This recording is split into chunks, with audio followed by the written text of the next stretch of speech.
There are very few professing Christians today who earnestly seek to learn the truth about God's requirements for salvation, and even fewer who are willing to put those commands into practice once they discover what those commands are. There have been various small movements since the Protestant Reformation which claim to have rediscovered the importance of the veil Paul commanded women to wear in 1 Corinthians 11, and have tried to bring back a high standard of female modesty, but all of these groups are failing to use ancient tradition as their point of reference, and are instead barely improving on modern cultural norms, and thus none of them are truly practicing female modesty or headship because not one of them understands the true purpose or meaning of Paul's words. Even the most adamant of these groups still allow their women to dress as harlots, and it is these groups we will be addressing today. The Orthodox Church, the Catholic Church, Anabaptist groups like the Amish and Mennonites, Lutherans, Anglicans, and the Moravian Church, because these denominations still practice some form of head covering. Many women who have lately become convicted to cover their heads in obedience to God's command have taken to social media to post pictures of themselves bearing this newfound modesty, with their faces fully exposed, wearing makeup, and posing in immodest clothing. Whenever a book is written urging women to wear the veil, they leave reviews on these websites selling the book, talking about how they now happily yield to God's command for them to be covered up, and then they post pictures of themselves dressed as harlots. These websites frequently quote the early church fathers to support their cause, but they completely ignore the church fathers' description of the veil, and they expect us to ignore it as well. Namely, that the veil was not at all a vague symbol of headship, but an unmistakable expression of modesty. Those who wear small, transparent doilies are not fulfilling the command given in Scripture, but are following a man-made dress code. It's necessary to rebuke this counterfeit veil because it is a creation of Satan, and we must not be deceived into thinking the Amish and the Mennonites have achieved God's high standard for modesty just because they wear little caps and vests and aprons on Sunday. Rather, we should notice the lack of any real veil on their head, and that they go around barefoot and bare-legged in public. In this video, we will destroy the ambiguous modern version of the doctrine of headship about the veil being a doily on the head that merely symbolizes authority without actually covering the head in any significant way. We'll explain what true headship is, which is when a woman allows her husband to represent her while she hides her own face, and we'll show the ancient church's definition of female modesty, which is inseparable from covering the head. When Paul mentions the veil, he uses a variation of the same Greek root every time. It is the Greek word kalupto, which means to cover or to conceal. Any man who prays or prophesies with anything on his head dishonors his head, but any woman who prays or prophesies with her head uncovered dishonors her head. It is the same as if her head were shaven. For if a woman will not cover herself, then she should cut off her hair. But if it is disgraceful for a woman to be shorn or shaven, let her cover herself. For a man ought not to cover his head, since he is the image and glory of God, but woman is the glory of man. For man was not made from woman, but woman from man. Neither was man created for woman, but woman for man. For this reason, a woman ought to have authority on her head, because of the angels.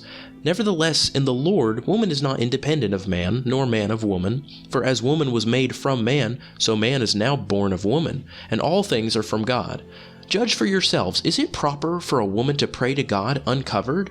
Does not nature itself teach you that for a man to have long hair is a shame to him, but if a woman has long hair, it is a glory to her? For her hair is given to her for a covering. But if anyone is inclined to be contentious, we have not such a practice, nor do the churches of God. Here, Paul uses variations of the same Greek root kalupto, a katakalupto, katakaluptisto, katakaluptatai, and a katakalupton, all of which refer to a kind of covering. Don't be confused by the slight differences between each word. In Greek, you will often see different forms and inflections being used to make a word more specific in its description.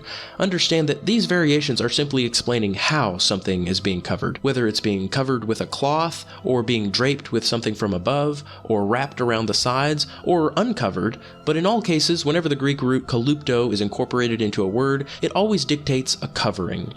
In verse 15, Paul uses a new word, parabolaion, which is a type of shawl or garment, and he says that the hair was given to women to act as a natural shawl or shroud enveloping their heads, a type of biological clothing, which obviously implies that God wishes for women to cover their heads. For the same reason it would be disgraceful for a woman to have this natural covering shaved off, it's also disgraceful for a woman not to wear a veil, because both long hair and a veil serve the same purpose, to hide the head underneath. But long hair doesn't hide the head perfectly, hence the veil. If you're not sure this kalupto veil is a separate piece of clothing, and you suspect long hair might serve as an adequate covering, there are many reasons why you're wrong, and we're not going to list all of them here, but we will provide the most obvious argument disproving that notion. In verse 6, Paul says, "For if a woman will not cover herself, then she should cut off her hair, but if it is disgraceful for a woman to be shorn or shaven, let her cover herself." Now, if Paul is really saying that a woman's long hair is the only covering she needs, then this statement of his makes no sense. Try reading this verse as if he were referring to long hair versus short hair, and see what the result is. For if a woman only has short hair, then she should cut her hair short. This is a nonsensical statement. If the woman doesn't have long hair, her hair is already cut short. So when Paul makes a comparison between two things, it's not possible that he would be repeating himself. How can short hair be cut short again? This need not be said except to a very stubborn person. Paul is clearly talking about a veil being applied in addition to long hair, because he uses the word parabolaion to describe the rudimentary veil God gives all women, and kalupto to describe the superior veil. Many other words in our English language are derived from this same root word kalupto. For instance, the book of Revelation originally went by the name the Apocalypse of John, and unfortunately, because Revelation contains prophecies of destruction, people today have come to assume the word apocalypse means the end of the world or a series of catastrophic events. But apocalypse actually just means to uncover what's hidden. It comes from the Greek word apo, which means to take away or take off, and kalupto, which means to cover or to hide or to conceal. So apocalypse literally translates as to reveal what is hidden. This word apocalyptis in the Greek, which is the removal of the same covering Paul refers to, also clearly shows that the veil is supposed to hide the head underneath it, not simply rest on a small part of it. Understand, that's the definition of the word. There's no such thing as a kalupto that only covers a small portion of anything. That would contradict the definition of the word. Nor could a veil be made of a transparent material, as most of the doilies are made of today. Imagine that, if the dividing curtain which separated the Holy of Holies from the people outside had been made of a transparent material so that people could see through it. That's insane to suggest. And yet Protestants love to harp on the fact that God tore down the dividing veil that hid the Ark of the Covenant from outside observers. As you will soon realize, if something has been kaluptoed, it's no longer visible. In other words, the head covering Paul is referring to covers the entire head, much like the Muslim burqa or niqab. There can be no doubt that this is the true definition of the head covering, because the root word kalupto occurs very frequently in the Old Testament and always in the same context. In fact, this word appears in the Septuagint over 300 times. We're not going to quote all 300 instances in this video because the meaning is quite clear after reading only a few examples. You don't have to be a genius to figure out what kalupto means. All you need is a good and honest heart. Now let us read these quotes and see if we can identify a pattern. "And you shall screen with the veil the Ark of the Covenant in the Holy of Holies. And when the camp sets forward, Aaron shall come and his sons, and they shall take down the covering veil and cover the Ark of Testimony with it. And when Aaron and all the people of Israel saw Moses, behold, the skin of his face shone, and they were afraid to come near him. But Moses called to them, and Aaron and all the leaders of the congregation returned to him, and Moses talked with them. And afterward all the people of Israel came near, and he gave them in commandment all that the Lord had spoken with him in Mount Sinai. And when Moses had finished speaking with them, he put a veil on his face. But whenever Moses went in before the Lord to speak with him, he took the veil off until he came out. And when he came out and told the people of Israel what he was commanded, the people of Israel saw the face of Moses, that the skin of Moses' face shone, and Moses would put the veil upon his face again until he went in to speak with him. The waters prevailed exceedingly on the earth. All the high mountains that were under the whole sky were covered. The waters prevailed 15 cubits upward, and the mountains were covered. The Lord said to Moses, "Stretch out your hand over the sea, and let the water restore and cover the Egyptians." The waters returned and covered the chariots and the horsemen, even all Pharaoh's army. He who conceals his sins doesn't prosper, but whoever confesses and renounces them finds mercy. Shem and Japheth took a garment and laid it on both their shoulders, went in backwards, and covered the nakedness of their father. Their faces were backwards, and they didn't see their father's nakedness. I will bring forth many locusts over all your borders, and they shall cover the surface of the earth, so that one won't be able to see the earth. So they and all that appertained to them went down alive into Hades, and the earth closed on them. Behold, this people has come out of Egypt, and behold, it covers the whole view of the land. Ahab came into his house sullen and angry because of the word which Naboth the Jezreelite had spoken to him, for he had said, "I will not give you the inheritance of my fathers." He laid himself down on his bed and covered his face. A drunken woman causes great wrath. She will not cover her own shame. Blessed are those whose infringements are forgiven and whose sins are covered over. Though you have crushed us in the haunt of jackals and covered us with the shadow of death. His blessing covered the dry land as a river and saturated it as a flood. Your influence covered the earth, and you filled it with parables and riddles. Let us lie down in our shame and let our disgrace cover us. If a man opens a pit, or if a man digs a pit and doesn't cover it, when I shall extinguish you, I will cover the heavens and make its stars dark. I will cover the sun with a cloud, and the moon shall not give its light. Michal took the teraphim and laid it in the bed, and put a pillow of goat's hair at its head, and covered it with clothes. It was so, when Elijah heard it, that he hid his face in his sheepskin, and went out and stood in the entrance of the cave.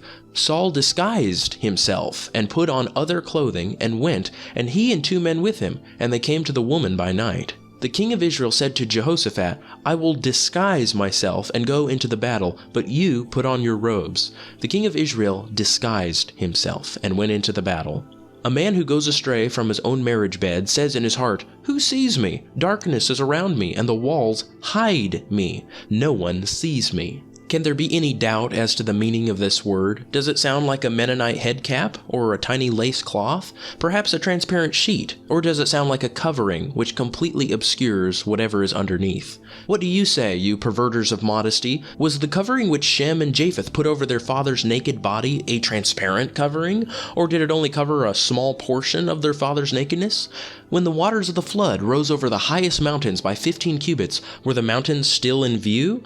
Or when the locusts covered the land of Egypt so that no one was able to see the earth, do you imagine a small pile of locusts on the ground? You have seen that the word kalupto is even translated as disguise when men put it on, making them unrecognizable to others.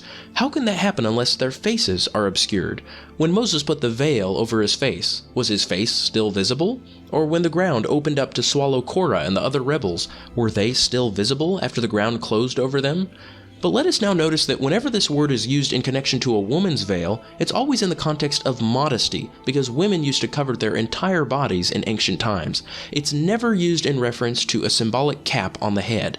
Paul was not inventing a new word or a brand new fashion style when he wrote this letter. All righteous women wore veils, and even harlots could barely get away with showing off as much of their bodies in those days as professing Christian women do today. Here you have the scriptures speaking on the subject of the female head covering. "Come down and sit in the dust, O virgin daughter of Babylon. Sit on the ground without a throne, O daughter of the Chaldeans. For you shall no more be called tender and delicate. Take the millstones and grind meal. Remove your veil. Uncover your white hairs. Make bare the leg. Pass through the rivers. Your nakedness shall be uncovered, and your shame shall be seen." Here you have a woman being humiliated by having her modest clothing removed. When her veil is removed, God himself says her nakedness has been uncovered. The veil is inseparable from modesty. And notice also that God says virgin women wear veils, not only married women. Again, virgin women are wearing veils in 3rd Maccabees. For a multitude of gray-headed old men, sluggish and bent with age, was being led away, forced to march at a swift pace by the violence with which they were driven in such a shameful manner, and young women who had just entered the bridal chamber to share married life exchanged joy for wailing, their myrrh-perfumed hair sprinkled with ashes, and were carried away unveiled, altogether raising a lament instead of a wedding song, as they were torn by the harsh treatment of the heathen. And again, Solomon's virgin wife is veiled. Behold, you are beautiful, my love. Behold, you are beautiful. Your eyes are doves behind your veil. Does this sound like a purely symbolic doily plopped on the back of the head? But a contentious person will point out that Solomon also admires her mouth and neck, so they must be visible, implying the veil is completely different from all of the other veils we've read about. Only a spiritual reading will make sense of Solomon's words, since he also admires her breasts, and no one would be so audacious as to insist she wasn't wearing clothes.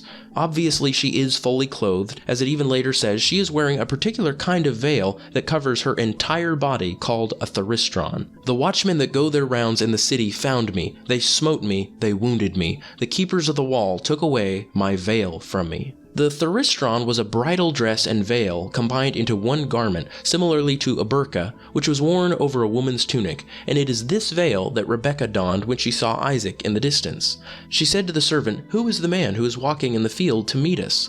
The servant said, "It is my master." So she took her veil, theristron, and covered herself. And it's the same one Tamar put on when she was seducing Judah, because she had been cheated out of having a husband. She took off of her the garments of her widowhood, and covered herself with her veil, theristron, and painted her face, and sat in the gate of Enaim, which is by the way to Timnah. For she saw that Shelah was grown up, and she wasn't given to him as a wife. And when Judas saw her, he thought her to be a harlot, for she covered her face, and he knew her not. Would anyone be so stubborn as to ignore the fact that Judas was unable to recognize her due to her head covering? Women are wearing head coverings everywhere you go in the scriptures. When the adulterous judges uncover the head of Susanna in the book of Daniel, it reads, "Now Susanna was a woman of great refinement and beautiful in appearance. As she was veiled, the lawless men ordered her to be unveiled so that they might feast their eyes on her beauty. Those who were with her and all who saw her were weeping." As we can see here, it's lawless men who want women to be unveiled so that they may feast on the beauty of women. In a similar situation to Solomon's bride, you have evil people taking off the veil and good women wanting to keep it on. It was shameful that they stripped her of her veil when she meant to cover herself. Stripping off a woman's veil is always associated with shame, and this word kalupto is used elsewhere in the Old Testament to refer to women having their head covering removed, such as Numbers 5:18, when a woman is being shamed by her husband by being accused of adultery. "And the priest shall cause the woman to stand before the Lord, and shall uncover the head of the woman." Do you see how many times in Scripture it's testified that women wore veils? Now let's go through all of these examples. Was Rebekah's veil worn for prayer or for modesty? If it was only a symbol, why did it matter who she wore it in front of? And why did she put it on when she wasn't even praying, if the veil is only supposed to be worn during prayer?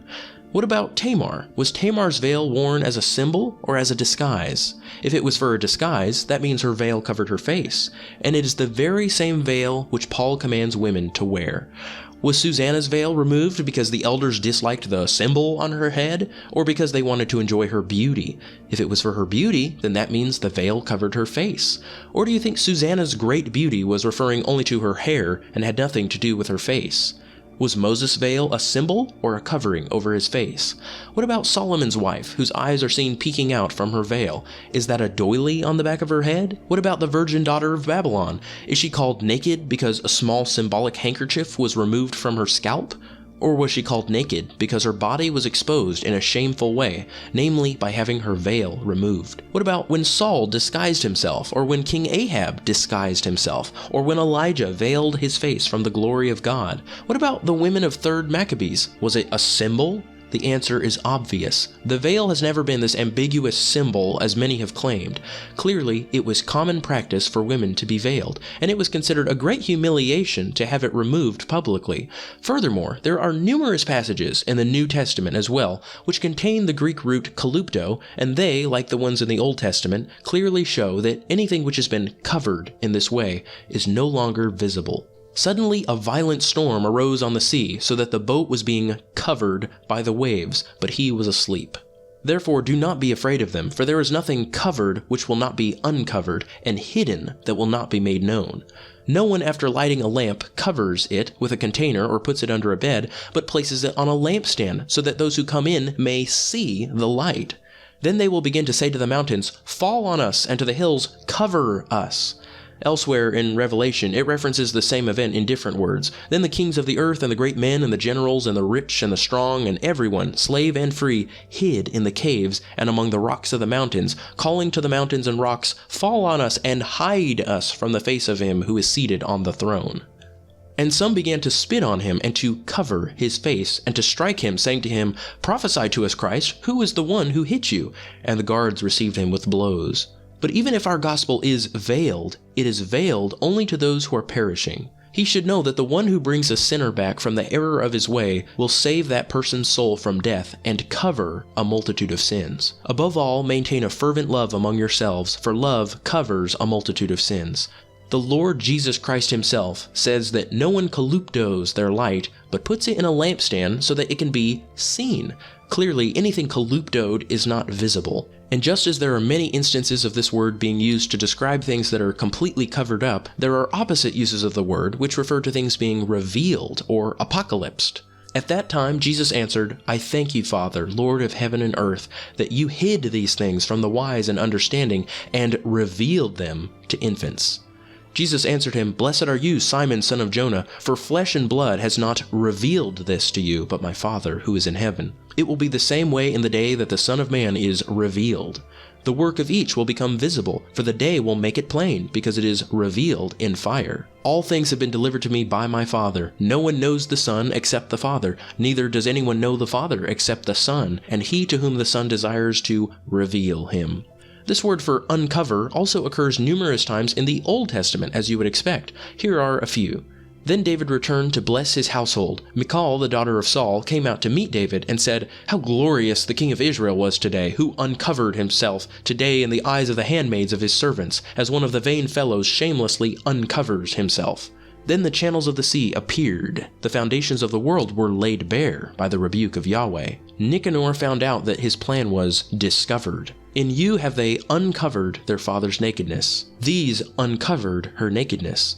It happened in the 600th year, in the first month, the first day of the month, the waters were dried up from the earth. Noah removed the covering of the ship and looked. Then God uncovered the eyes of Balaam, and he saw the angel of the Lord. He reveals the deep and secret things. He who reveals secrets destroys trust. He declares the things that are past and the things that shall be, and reveals the traces of hidden things. So the king of Assyria will lead away the captives of Egypt and the exiles of Ethiopia, young and old, naked and barefoot, and with buttocks uncovered. Behold, the Lord is destroying the inhabited world, and will make it desolate, and will expose its face. Your shamefacedness will be discovered. Your reproaches will be made manifest. If you say in your heart, "Why are these things come on me?" For the greatness of your iniquity are your skirts uncovered. For I have made Esau bare. I have uncovered his secret places. And there are many more like these. You may have already noticed that throughout the scriptures a term is used, and is even used to this day, which implies a common application for the word kalupto. It is the phrase covering the face of something. For instance, covering the face of the earth. There are many examples of this. And God said, "I will blot out man whom I have made from the face of the earth. For they covered the face of the whole earth. Behold, the Lord is destroying the inhabited world, and will make it desolate, and will expose its face." The rest of the Assyrian army encamped in the plain and covered the whole face of the land. Why do the scriptures use this term, covering the face of the earth? This would be a strange phrase to use on any other part of the body. For instance, if God covered the belly of the earth, or the arm of the earth, or the leg. But the reason why it makes sense for God to employ this terminology on a regular basis is because a certain part of the body was accustomed to being covered back then, namely the face. In the Old Testament, men would also cover their heads, not with a yarmulke, but an entire head covering, such as women used, but only when they were feeling deeply ashamed over something. And why should shame make a person want to hide their face, you ask? For the same reason Adam and Eve hid from God after they had sinned. Every person who is ashamed wishes to conceal themselves from the sight of others. You see this whenever a person gets arrested and has cameras pointed at them. They cover their face, because it's natural to flee the sight of the public when you're feeling low and humiliated. David went up by the ascent of the Mount of Olives and wept as he went up, and he had his head covered, and went barefoot, and all the people who were with him covered every man his head, and they went up weeping as they went up. Judah mourns, and their nobles send their lads for water. They come to the pits and find no water. Their vessels return empty. They are ashamed and disgraced, and cover their heads. Because of the ground which is cracked, for there has been no rain in the land, the plowmen are ashamed. They cover their heads. And Mordecai returned to the palace, but Haman went home mourning, and having his head covered. Because for your sake I have borne reproach, shame has covered my face. The earth is given into the hand of the wicked, he covers the faces of its judges. In their sight you shall bear it on your shoulder, and carry it forth in the dark. You shall cover your face, so that you don't see the land. Because of this, thus says the Lord upon the house of Jacob, which he set apart out of Abraham, Jacob will no longer be ashamed, and neither will the face of Israel be turned away any longer.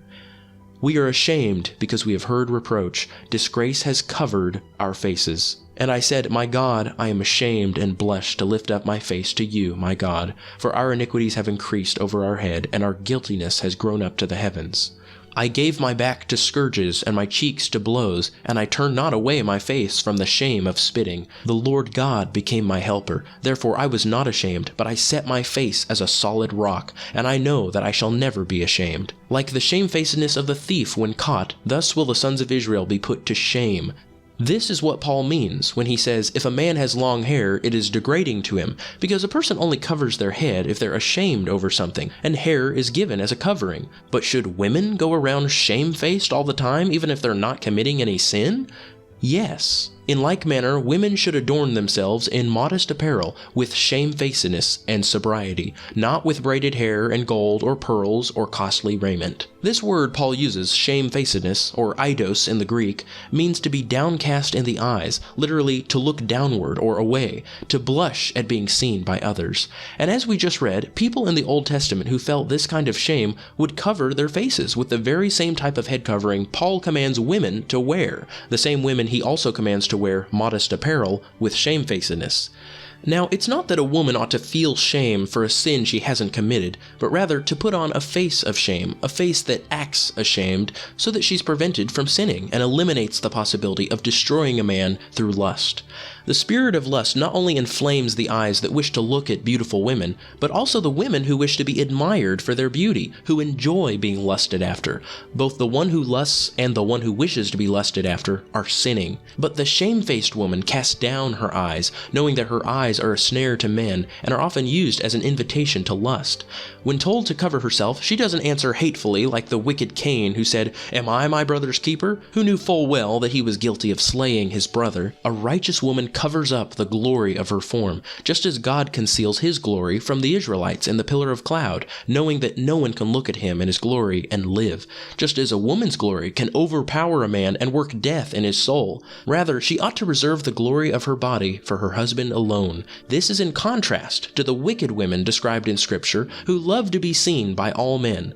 The Lord said, "Because the daughters of Zion are haughty and walk with outstretched necks, glancing wantonly with their eyes, mincing along as they go, tinkling with their feet. Therefore the Lord will humble the chief daughters of Zion, and the Lord will expose, apocalypse, their form in that day.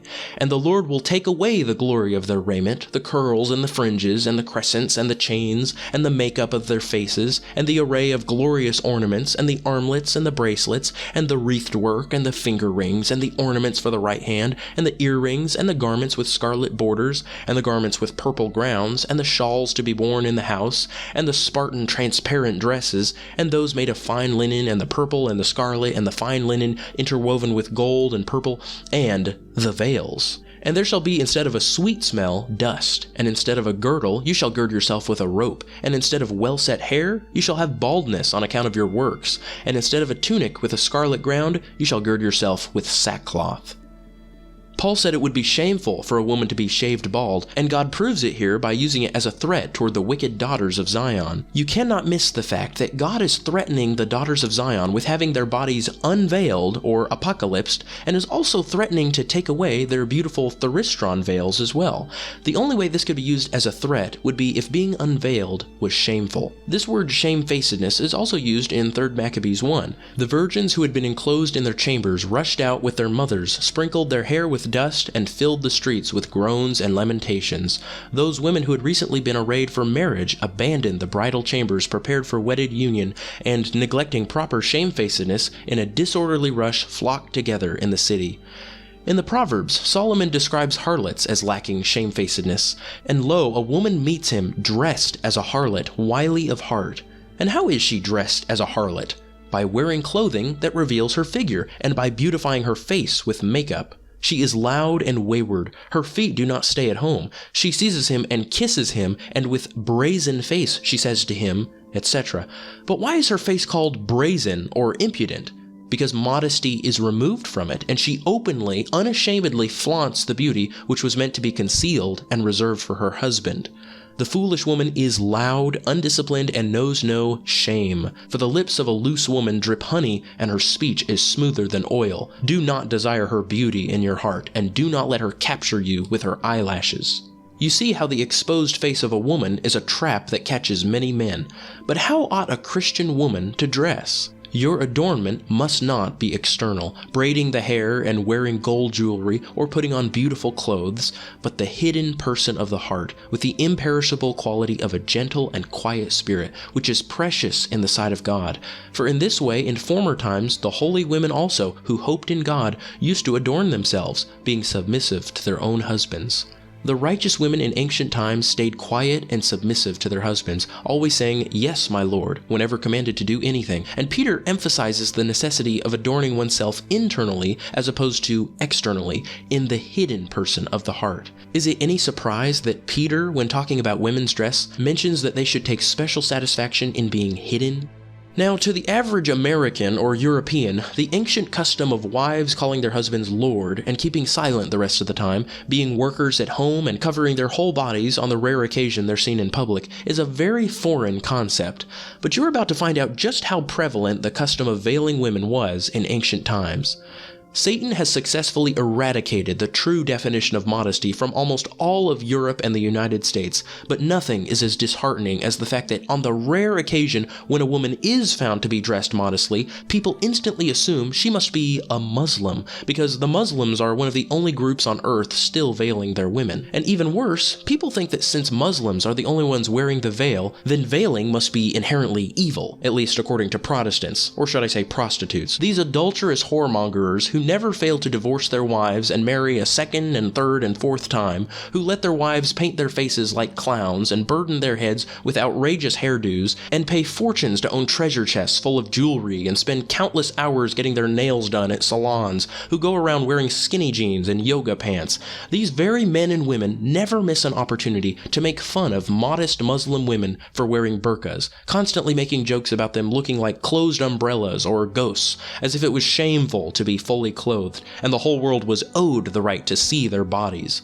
But here's a much-needed newsflash. Muslims didn't invent the veil of modesty. Not even the Christians invented it. It's been around for thousands of years. What's worse is that Muslims don't even practice it correctly, because their wives still wear makeup on their eyes, which defeats the purpose of a veil. On the one hand, they're hiding almost every inch of their skin, but on the other, they're decorating the tiny amount of skin that is visible as much as possible in order to attract others' attention. And yet people seem to think they hold a monopoly on modesty, as if they invented the concept. Cultures all around the world have veiled their women from head to toe for the last 4,000 years. There was no debate about why women were to be veiled. It was the sign of modesty and subjection. There was a universally held belief that the virginity of every daughter needed to be guarded by the father, and the behavior of wives kept under constant supervision. This was accomplished mainly by keeping women covered up and indoors for most of their lives, rarely letting them be seen outside the house. The only women that weren't being veiled were prepubescent girls and older women who had become ugly, making their husbands relax their strictness. In ancient China, beginning around the year 2000 BC, during the Shang dynasty, which is the oldest dynasty in China, women wore a combination of the mili and the chiffon. The mili was a body-long veil which was used to conceal the body of women, a form of burnous which was burqa-like, and was ideal for protecting women's modesty as it covered and hid the entire body, while the chiffon was a cloth that wrapped around the face under the eyes. Both of these were worn together, and this exact veiling style was practiced by the women living in ancient Japan as well. The full-body mili then evolved into the weimao by the end of the Sui dynasty, around 700 AD, which only covered the head instead of extending down to the feet, but it too covered the face.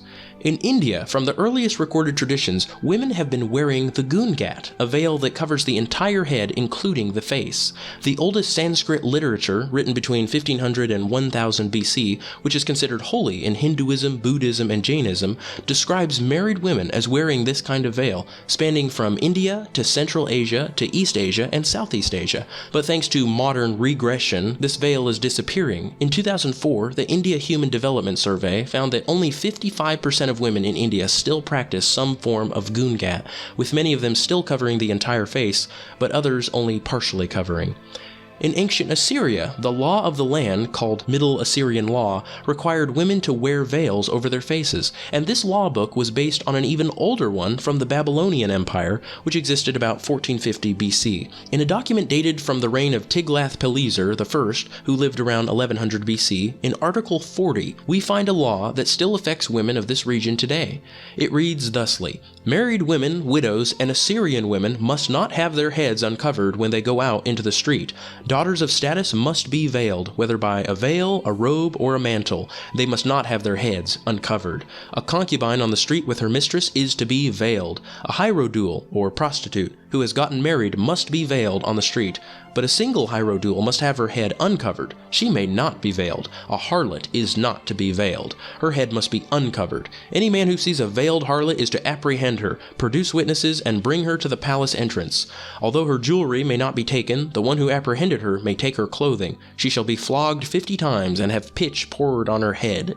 Prostitutes were forbidden from veiling because it would give them much desired anonymity. In society's eyes, they deserved to be publicly humiliated for their occupation, and were thus prevented from blending in with respectable women. This particular ruler of Assyria also expanded Assyrian control into Anatolia and Syria, even to the shores of the Mediterranean Sea, so this law would have been enforced in those regions as well. This practice of secluding wives and virgin daughters indoors and covering them up when they went outdoors was referred to as purdah by the Persians. Although purdah is commonly associated with Islam, historians agree that veiling and secluding women predates Islam by hundreds, if not thousands of years. These practices were commonly found among various religious groups in the Middle East, not just Christian and Jewish communities. The burqa existed long before Islam in Babylonia, Persia, and Byzantine empires for centuries prior to the advent of Islam. It was the Muslims who adopted the customs of their neighbors during the expansion of the Arab Empire into modern-day Iraq in the 7th century AD. Islam merely added religious significance to already existing local practices of the time.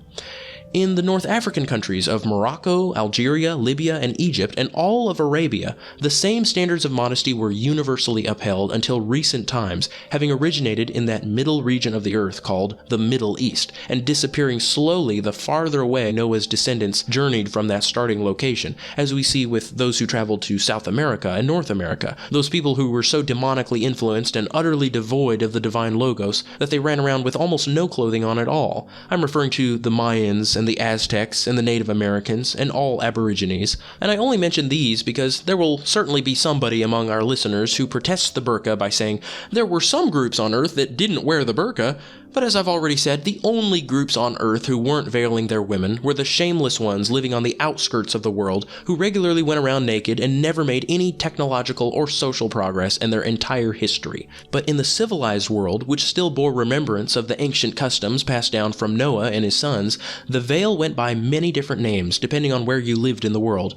The Egyptians had the mildieh, the Iranians had the chadar, the Turks had the yazmak, the Yemenis had the karkush, or sheshaf, which was worn with a hood and mantle. There was the lithma, the shanbar, the magmuk, the piqué, the shamwenja, the batula, the mili, the chiffon, the weimao, the gungat, the paranja, the niqab, and of course the burqa. Even though there were many different types of veils, one thing remained the same. every country was very accustomed to women veiling their faces. In the countries of Central Asia, now known as Kazakhstan, Uzbekistan, Tajikistan, and Afghanistan, women wore the paranja even until present times.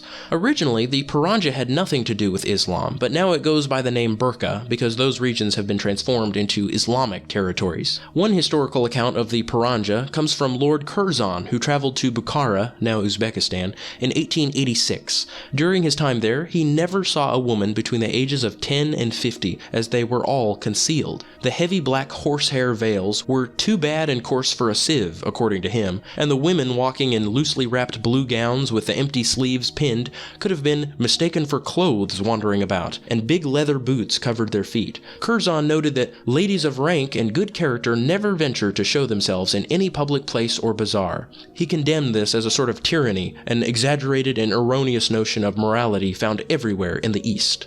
I'm sure Lord Curzon would have been very satisfied to learn that by the early 20th century, an unbroken tradition that lasted multiple millennia was finally destroyed when the atheistic communists of the Soviet Union took over. As soon as the communists gained power, they launched a wide-ranging campaign in 1927 called Hujum throughout all of Central Asia to outlaw the paranja, and held veil burnings in public squares, all in the name of women's rights. But really, they were just destroying the authority structure of the home established by God. Many women were divorced by their husbands during this time, and there were also many women who made counter-protests against the communist authorities and refused to stop veiling. Today, the women of those regions no longer veil the face, but still cover the top and sides of their head. Likewise, in the early 1920s, female modesty was being abandoned worldwide, with the ruler of Iran officially outlawing all burqas in 1936 as part of his effort to emulate Europe and the United States, which had long since repudiated the veil. His edict was called Kashf-e-Hijab, meaning the unveiling. And as the rebellious spirit of the great whore of Babylon continues to pollute the rest of the world, we see burqas now being banned in many European countries, in Belgium, in the Netherlands, in Denmark, and Germany, and Austria, and Italy, and Spain, and Switzerland, and Norway, and Russia, and even some African countries such as Morocco, where it used to be very commonly found. Unsurprisingly, it only took a few decades for this idea of simply removing a woman's head covering to progress into women regularly walking around naked in public. This is seen as a triumph for the liberation of Islamic women in the minds of you professing Christians, but really you're only taking away something that many of these women voluntarily choose to wear. You people have no care at all for the souls of these women, or else you wouldn't attack them for preserving the ancient Christian standard of female modesty. These Muslim women are doing your job. They're willing to endure ridicule and hatred for being more Christian than you. And what's really shameful is that out of all the things you could criticize the satanic religion of Islam for, you target the good things it has in common with Christianity. But let us take special notice of ancient Greek veiling practices, since it is the Greek language Paul is using when he says women ought to be kaluptoed. Did the Greeks veil their women in ancient times? And if so, when did they cease to do it? The ancient Greek word for veil was kaluptra, and it was derived from the same verb Paul uses, kalupto, meaning to cover. The veiling of all women in ancient Greece was customary. As early as 1500 BC, it's recorded that respectable women in classical Greek society were expected to seclude themselves and wear clothing that concealed them from the eyes of strange men.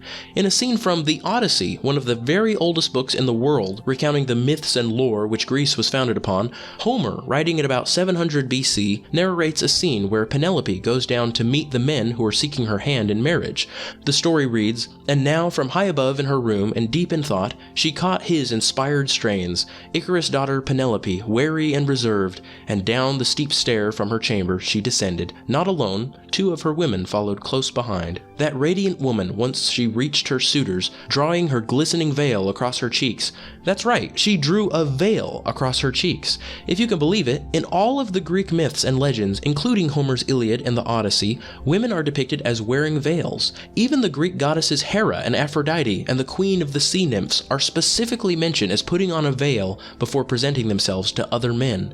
An ancient Greek play called Perikyromene translated as The Girl with Her Hair Cut Short, a comedy by Menander in 342 BC, contains a reference to the veil. In the story, a man gives advice to his friend on how to win over a certain girl to become his lover, and he says, "She perhaps won't give in, you understand me, offhand at the first assault, for she comes as no mere flute girl, nor degraded courtesan." The other tells him, "She'll be shy now when we enter, that, of course, I may assume, cover up her face, 'tis custom, but I must on entering win her wholly to my will, turn to flattery, and tell her that for her alone I live." As you can see from this quote, he says she will cover up her face according to custom, because women didn't expose their faces to strangers in those days. And they also imply that the only women who didn't cover up their faces were flute girls, or rather slaves and prostitutes. This terminology is often used in ancient literature. Jesus talks about flute girls in an extremely ancient manuscript of a lost gospel dated to the 1st century, possibly the same gospel of the Hebrews quoted by multiple church fathers, in which he says, "Woe ye blind, who see not! Thou hast washed in these running waters wherein dogs and swine have been cast day and night, and hast cleansed and wiped the outside skin, which also the harlots and flute girls anoint, and wash and wipe, and wear makeup for the lust of men, but within they're full of scorpions and all wickedness." And there are multiple instances in these ancient Greek plays, such as Aristophanes' play Thesmophoria Zeussae, written in 411 BC, where men also will don these same veils in order to disguise themselves as women, and they'll go unrecognized as men throughout the story, further demonstrating that their faces were being veiled as well, not just the tops of their heads. In the Greek tragedy Hecuba, written by Euripides in 424 BC, Hecuba tells a man who's come to visit her, "Polymestor, I am holden in such wretched plight that I blush to meet thine eye, for my present evil case makes me ashamed to face thee who didst see me in happier days, and I cannot look on thee with unfaltering gaze. Do not then think it ill will on my part, Polymestor, there is another cause as well, I mean the custom which forbids women to meet men's gaze." Continuing on, another account written by Valerius Maximus, a Roman historian living in the 1st century AD, tells of a Roman government official named Gaius Sulpicius Gallus divorcing his wife because she went outside without her veil on. In this account of an event which took place sometime in the late 2nd century BC, it's specifically mentioned that it was once Roman law for women to cover their heads, and also their faces, as it's implied. Terrible also was the matrimonial frown of Sulpicius Gallus, who divorced his wife because he understood that she went abroad with her head unveiled. A rigid sentence, and yet there was some reason for it. "For the law," said he, "confines thee to have no other judges of thy beauty but my eyes. For these adorn thyself, be thou only fair to these, and do thou believe their judgment. The farther sight of thee, where it was needless, must of necessity be suspicious and criminal." The farther sight meaning being seen by others far away from home. Here, a woman is being divorced for sharing her beauty with outsiders and not reserving it for her husband alone. It's clear that women were expected to only leave their houses if there was some pressing necessity, and that they should put on a veil in such a case. It should be noted that by the 1st century AD, the Romans had almost completely abandoned this law, and were saying the sentence was overly harsh, as we read here. Much like America, the Romans living in the 1st centuries after Christ had renounced the past standards of female modesty, but still wanted to hang on to little vestiges of the authentic head covering by veiling their women only on their wedding days. Roman women wore a bright orange or red veil called a flammeum, resembling a flame on their head, similarly to the Chinese wedding veil, and the Mongolian wedding veil, and the Korean, and the Indian, and the Russian, and the North African, and the Macedonian and Greek, and all of the Middle Eastern countries. But unlike the Romans, all of these other cultures continued to veil their women all the time, not just on their wedding days. Plutarch, a Greek philosopher and historian living in the 1st century AD, records numerous instances of veiling in ancient Greece. When answering questions about various practices around the world, he takes special note of a custom in Chalcedon, a Greek city, where the women changed from their old veiling custom to only covering half of their faces, because, as Plutarch tells us, at a certain time almost all of the men in Chalcedon went off to war and died in battle together, leaving very few men left over and many widows in the city. Some women ended up marrying what few men were available, either emancipated slaves or those who had just overtaken the city, but others decided to remain single and conducted their own business transactions in order to support themselves, which necessitated that they show their faces at least a little to the men they did business with. Over time, the married women began to copy the semi-veiling practice of their peers. Plutarch records, "Why is it the custom for the women of Chalcedon, whenever they encounter strange men, and especially officials, to veil unveil one cheek. And he says, those women who preferred to have no husband at all rather than a marriage of this sort themselves conducted whatever business they needed to transact with the judges or the officials, drawing aside one part of the veil that covered their faces. And the married women, for very shame, followed the example of these, who they felt were better than themselves, and also changed to a similar custom. In another account, Plutarch records that the Greeks in the 8th century BC found it very strange that while the married women of Sparta were kept veiled, their virgins were allowed to run around unveiled. The account goes like this. When someone inquired of King Charillus why they took their girls into public places unveiled, but their married women veiled, he said, because the girls have to find husbands, and the married women have to keep to those who have them. Of course, Sparta is well known for having some barbaric customs, so it's no surprise that they deviated from other nations in this respect, but even they maintained the custom of at least veiling their wives. It's clear that their veils covered up their wives completely, because the king's answer indicates the beauty of the virgins is being shown off in order to attract husbands, while the beauty of the wives is kept hidden in order to keep their marriages intact. And again, Plutarch is asked another question about a certain Roman practice, where if a man died, his sons would go to the funeral with a covered head, while the daughters would go with a shaved head. He explains it like this. It is in this regard that unto sorrow and heaviness is best beseeming that which is extraordinary and unusual. Now more ordinary it is with women to go abroad with their heads veiled and covered, and likewise with men to be discovered and bareheaded. For even among the Greeks, when there is befallen unto them any public calamity, the manner and custom is that the women should cut off the hairs of their head, and the men wear them long, for that otherwise it is usual that men should pull their heads, and women keep their hair long.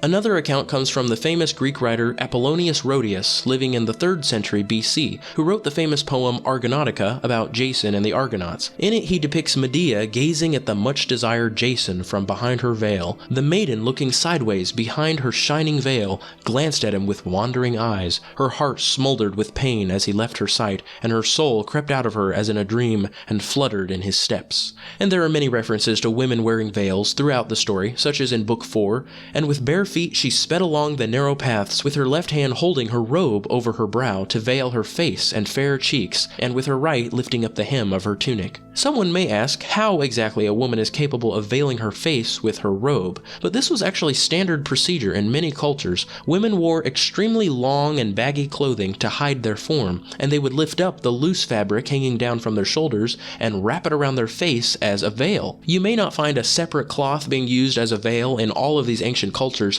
but you'll always find hooded female garments like this, with copious amounts of extra cloth to pull over their faces. Here's another quote from Theognis of Megara, a 6th century BC Greek poet who makes one of his female characters voice her opinion about the kind of lewd men who would heckle respectable women in the streets. She says, "I hate a bad man, and pass by, veiling myself, keeping my mind as light as a little bird's." Another play called Lysistrata, written by Aristophanes in the 5th century BC, gives an account of a single woman's extraordinary mission to end the Peloponnesian War with the help of other women after the men in her city had failed to do so. In an intense scene, she tries to make the magistrate listen to her. Lysistrata says, "Up to now, through this long war, we kept silent about all those things you men were doing. We were being modest, and you did not allow us to speak up, although we were not happy. Why should we delay? If you'd like to hear us give some good advice, then start to listen. Keep your mouths quite shut the way we did. We'll save you from yourselves." The magistrate replies, "Me shut up for you? A damned woman with a veil on your face too? I'd sooner die." She fires back, "If it's the veil that's the obstacle, here, take mine. It's yours. Put it on your face and then shut up." In another play written by Euripides in the 5th century called Hippolytus, the lovesick Phaedra desperately wishes for Hippolytus to fall in love with her, but he has instead sworn himself to chastity. This sends Phaedra into a deep depression until she suddenly decides to just throw off her veil and chase down Hippolytus in an attempt to win his love. She says, "Lift my body, raise my head. O handmaids, lift my arms, my shapely arms. The tire on my head is too heavy for me to wear. Away with it, and let my tresses over my shoulders fall." Phaedra is immediately scolded by her nurse, who tells her, "My child, what wild speech is this? Oh, say not such things in public. Wild whirling words of frenzy bred." And Phaedra, realizing how crazy she's acting, replies, "Ah me, alas, alas, what have I done? Whither have I strayed, my senses leaving? Mad, mad, stricken by some demon's curse. Woe is me! Cover my head again, nurse. Shame fills me for the words I have spoken. Hide me then. From my eyes the teardrops stream, and for very shame I turn them away. 'Tis painful coming to one's senses again. Plutarch delivers another account concerning the ancient practice of secluding women apart from the sight of others in his book Moralia. Again, remember that Plutarch lived in 1st century Rome, where veiling of the face had been all but eradicated. It was a custom among the Egyptian ladies not to wear shoes, that they might stay at home all day and not go abroad. But most of our women will only stay at home if you strip them of their golden shoes and bracelets and shoe buckles and purple robes and pearls. And then in his follow-up retort, he compares modern-day Romans with a more respectable woman from ancient Greece named Theano, whose example he thinks Grecian women should go back to imitating, who at one time accidentally exposed herself and defended her modesty. Theano, in throwing on her mantle veil, exposed her forearm. Somebody exclaimed, "A lovely forearm," and she replied, "But not for the public. So ought not even the speech, any more than the arm, of a chaste woman to be common. For speech must be considered, as it were, the exposing of the mind, especially in the presence of strangers. For in words are seen the state of mind and character and disposition of the speaker." Phidias made a statue of Aphrodite at Elis with one foot on a tortoise, as a symbol that women should stay at home and be silent, for the wife ought only to speak either to her husband or by her husband, not being vexed if, like a flute player, she speaks more decorously by another mouthpiece. As you can see here, Plutarch says that the more ancient Greek sculptors depicted Aphrodite not as lustful and semi-nude as you see in most Roman statues, but rather in the opposite way, as fully clothed and as an example to all Greek women of total submission to their husbands by resting her foot on a turtle. Because the turtle is the symbol of modesty and privacy, she carries her house with her and spends much of her time enclosed within her shell, only occasionally peeping out from the door of her house or from her veil. To stay enclosed within this shell is what a Greek woman aspired to in the old days. Xenophon, another 5th century BC Greek philosopher and historian, agrees with these sentiments wholeheartedly in his book Oikonomikos. God made provision from the first by shaping, as it seems to me, the woman's nature for indoor and the man's for outdoor occupations. Man's body and soul he furnished with a greater capacity for enduring heat and cold, wayfaring and military marches, or to repeat, he laid upon his shoulders the outdoor works, while in creating the body of woman with less capacity for these things, God would seem to have imposed on her the indoor works, and knowing that he had implanted in the woman and imposed upon her the nurture of newborn babies, he endowed her with a larger share of affection for the newborn child than he bestowed upon man. And since he imposed on woman the guardianship of the things imparted from without, God in his wisdom, perceiving that a fearful spirit was no detriment to guardianship, endowed the woman with a larger measure of timidity than he bestowed on man, knowing further that he to whom the outdoor works belonged would need to defend them against malign attack, he endowed the man, in turn, with a larger share of courage. This is very similar to what the early church fathers say about women's role. I was just reading John Chrysostom saying, and that not only in cities, but also in each family there might be great unanimity, he honored the man with rule and superiority. The woman, on the other hand, he armed with desire, and the gift also of procreation of children he committed in common to both. And withal he furnished also other things apt to conciliate love, neither entrusting all to the man, nor all to the woman, but dividing these things also severally to each, to her entrusting the house, and to him the market, to him the work of feeding, for he tills the ground, to her that of clothing, for loom and distaff are the woman's, for it is God himself who gave to womankind skill in woven work. Lysias, another famous Greek orator living in the 5th century BC, records a story confirming this age-old and very commonplace practice of secluding women indoors. I think it proper that you should hear the numerous offenses that Simon has committed against myself. Hearing that the boy was at my house, he came there in a drunken state, broke down the doors, and entered into the area the women use. Within were my sister and my nieces, who had lived such well-ordered lives that they were embarrassed even to be seen by their relatives. This man, then, carried insolence to such a level that he refused to go away until the people who appeared on the spot, and those who had accompanied him, thinking it a terrible thing to intrude on young women and orphans, drove him out by by force. As you can see, these women had been cooped up in the house all their lives, and this by their own choice even, as it was considered a mark of respect whenever a woman valued her own chastity so highly and refused to make herself a frequent sight even of her relatives, let alone the outside world. Let this suffice as proof that what was being practiced in all other countries until the times of the Christians had also been practiced in Greece and Rome. And most importantly, the Greek word Paul is using for veiling was well known and extremely common, so that there would have been no doubt as to what he meant when he said a woman should be covered and should adorn herself with shamefacedness.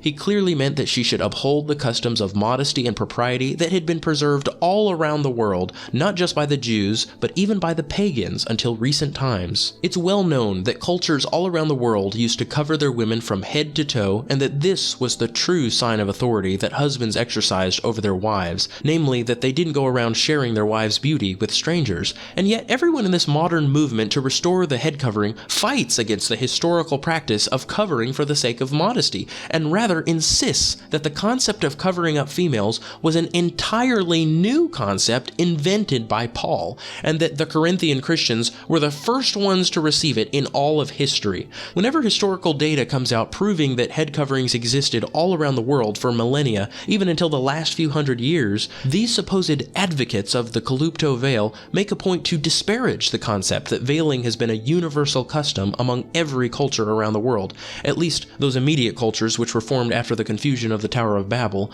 and instead argue that it's only a prayer veil. They even go so far as to say Christians should not wear a burqa because that would give the impression that we're Muslims. Wearing a burqa is equal to wearing a rainbow flag, they say, which has likewise become a symbol of sin.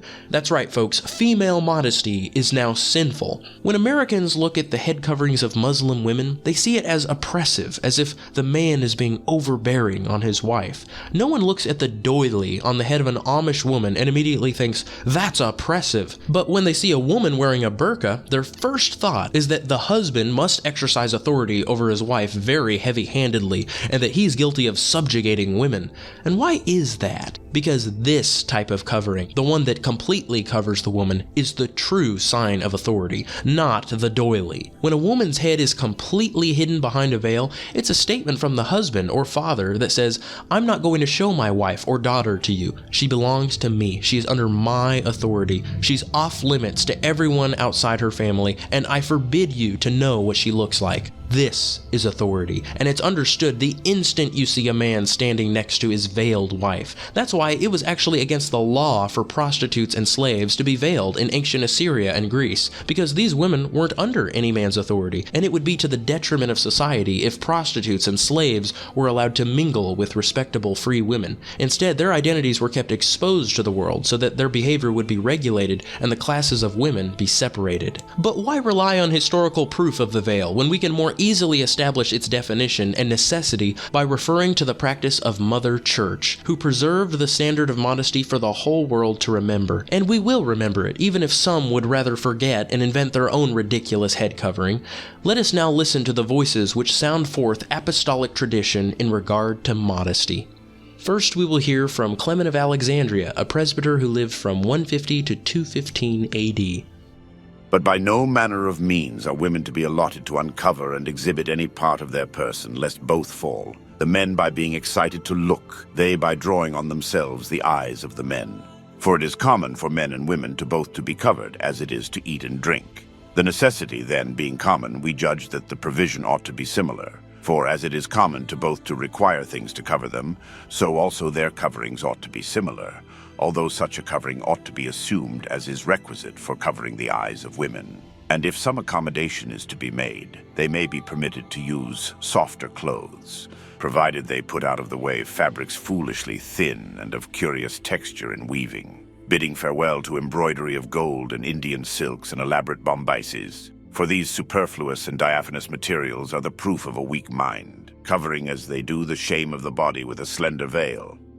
For luxurious clothing, which cannot conceal the shape of the body, is no more a covering.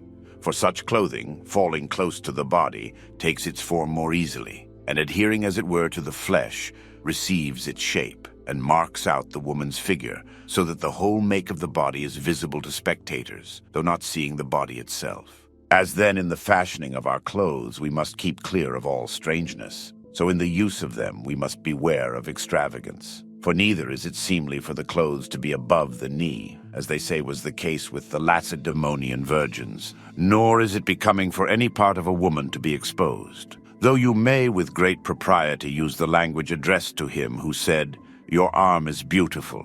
Yes, but it is not for the public gaze. "Your thighs are beautiful."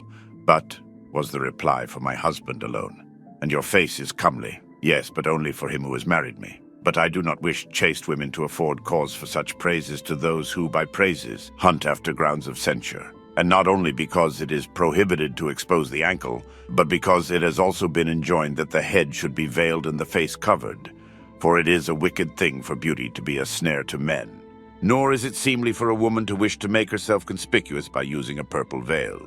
The covering ought, in my judgment, to show that which is covered to be better than itself, as the image is superior to the temple, the soul to the body, and the body to the clothes. But now quite the contrary. The body of these ladies, if sold, would never fetch 1,000 Attic drachms. Buying as they do a single dress at the price of 10,000 talents, they prove themselves to be of less use and less value than cloth. Why in the world do you seek after what is rare and costly, in preference to what is at hand and cheap?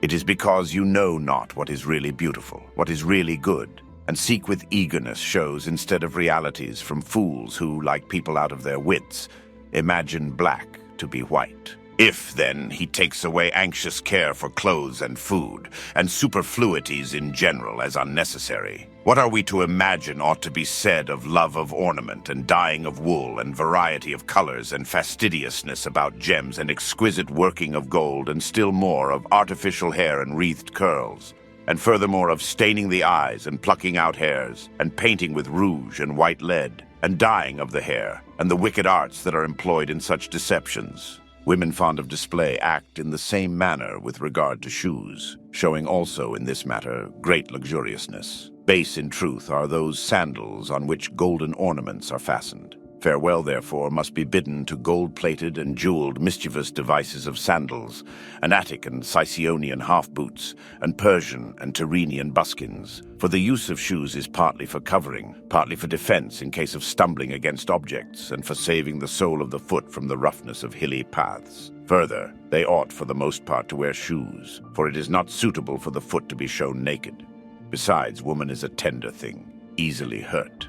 Next, we will hear from the presbyter Tertullian, who lived from 155 to 222 AD. Among the Jews, so usual is it for their women to have the head veiled, that they may thereby be recognized.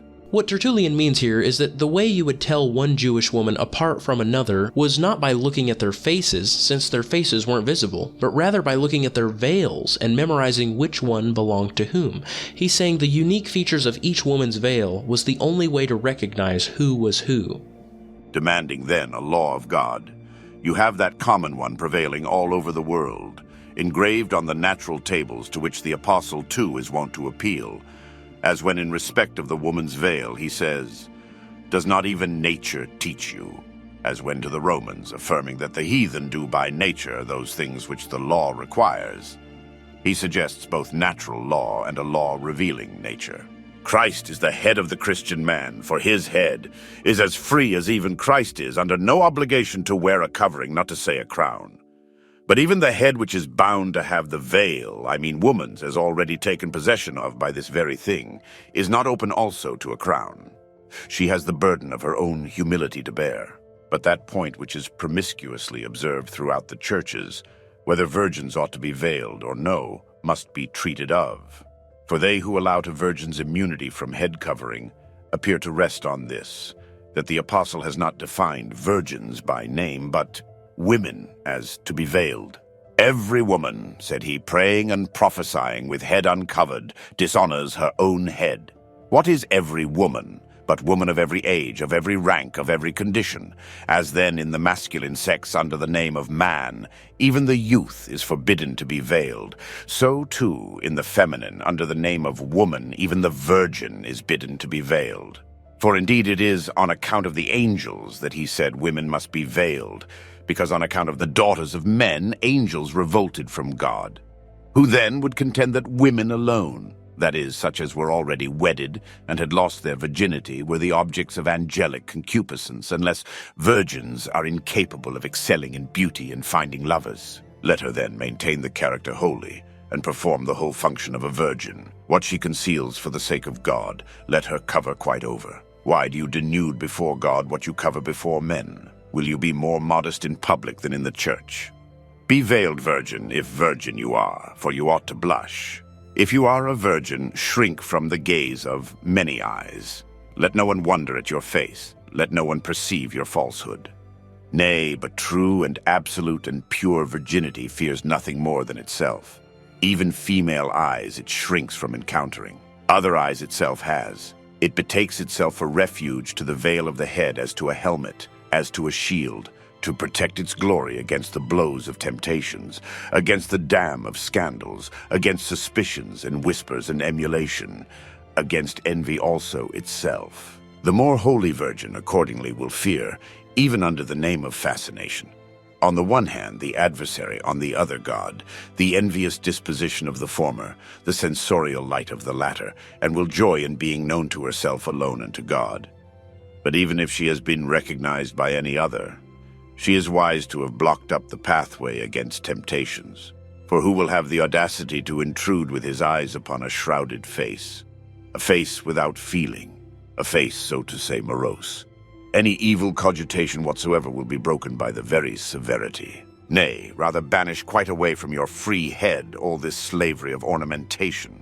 In vain do you labor to seem adorned. In vain do you call in the aid of all the most skillful manufacturers of false hair. God bids you be veiled. I believe he does so for fear the heads of some should be seen.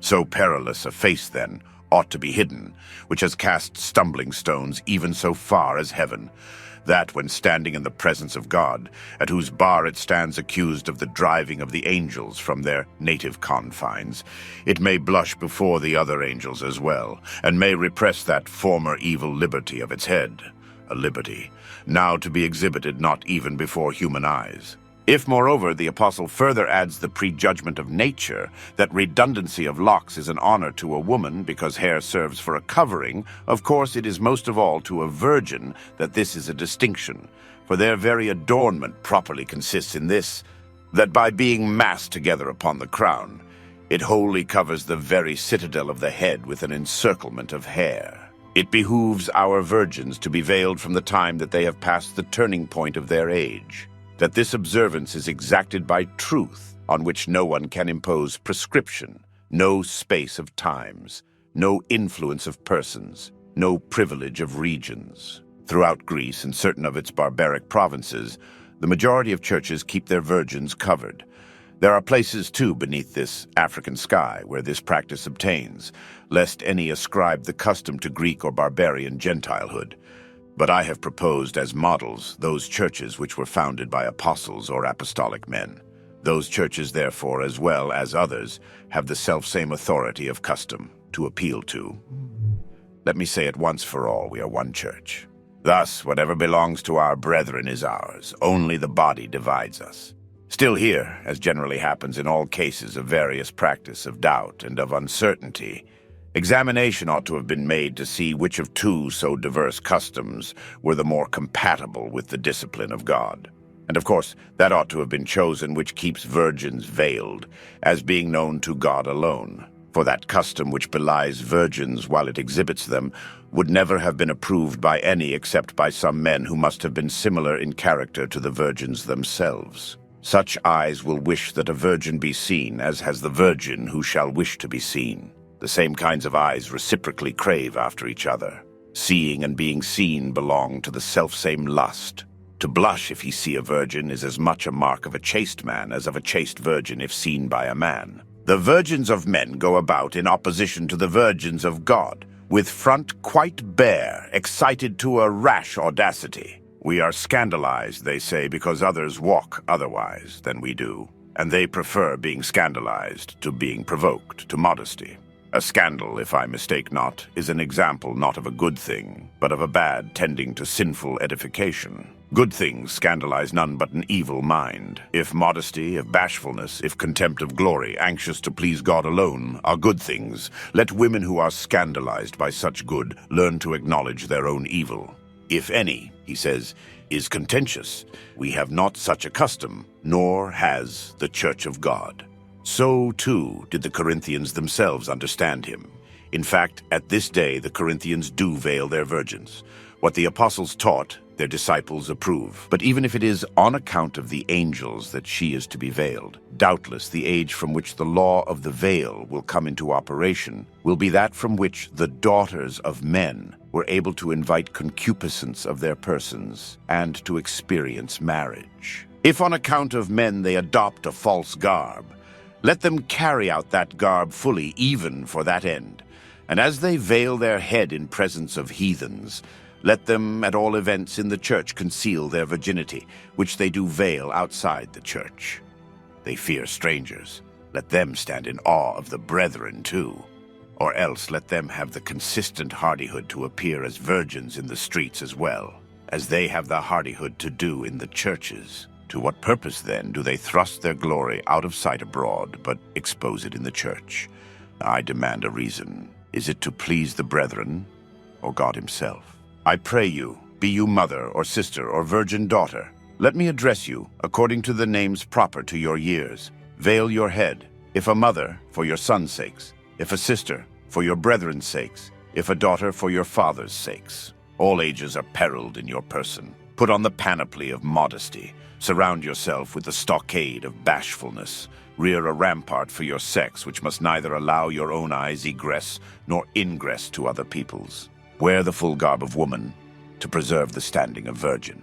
But we admonish you too, women of the second degree of modesty, who have fallen into wedlock, not to outgrow so far the discipline of the veil, not even in a moment of an hour, as, because you cannot refuse it, to take some other means to nullify it, by going neither covered nor bare. For some with their turbans and woolen bands do not veil their head, but bind it up, protected indeed in front, but where the head properly lies, bare.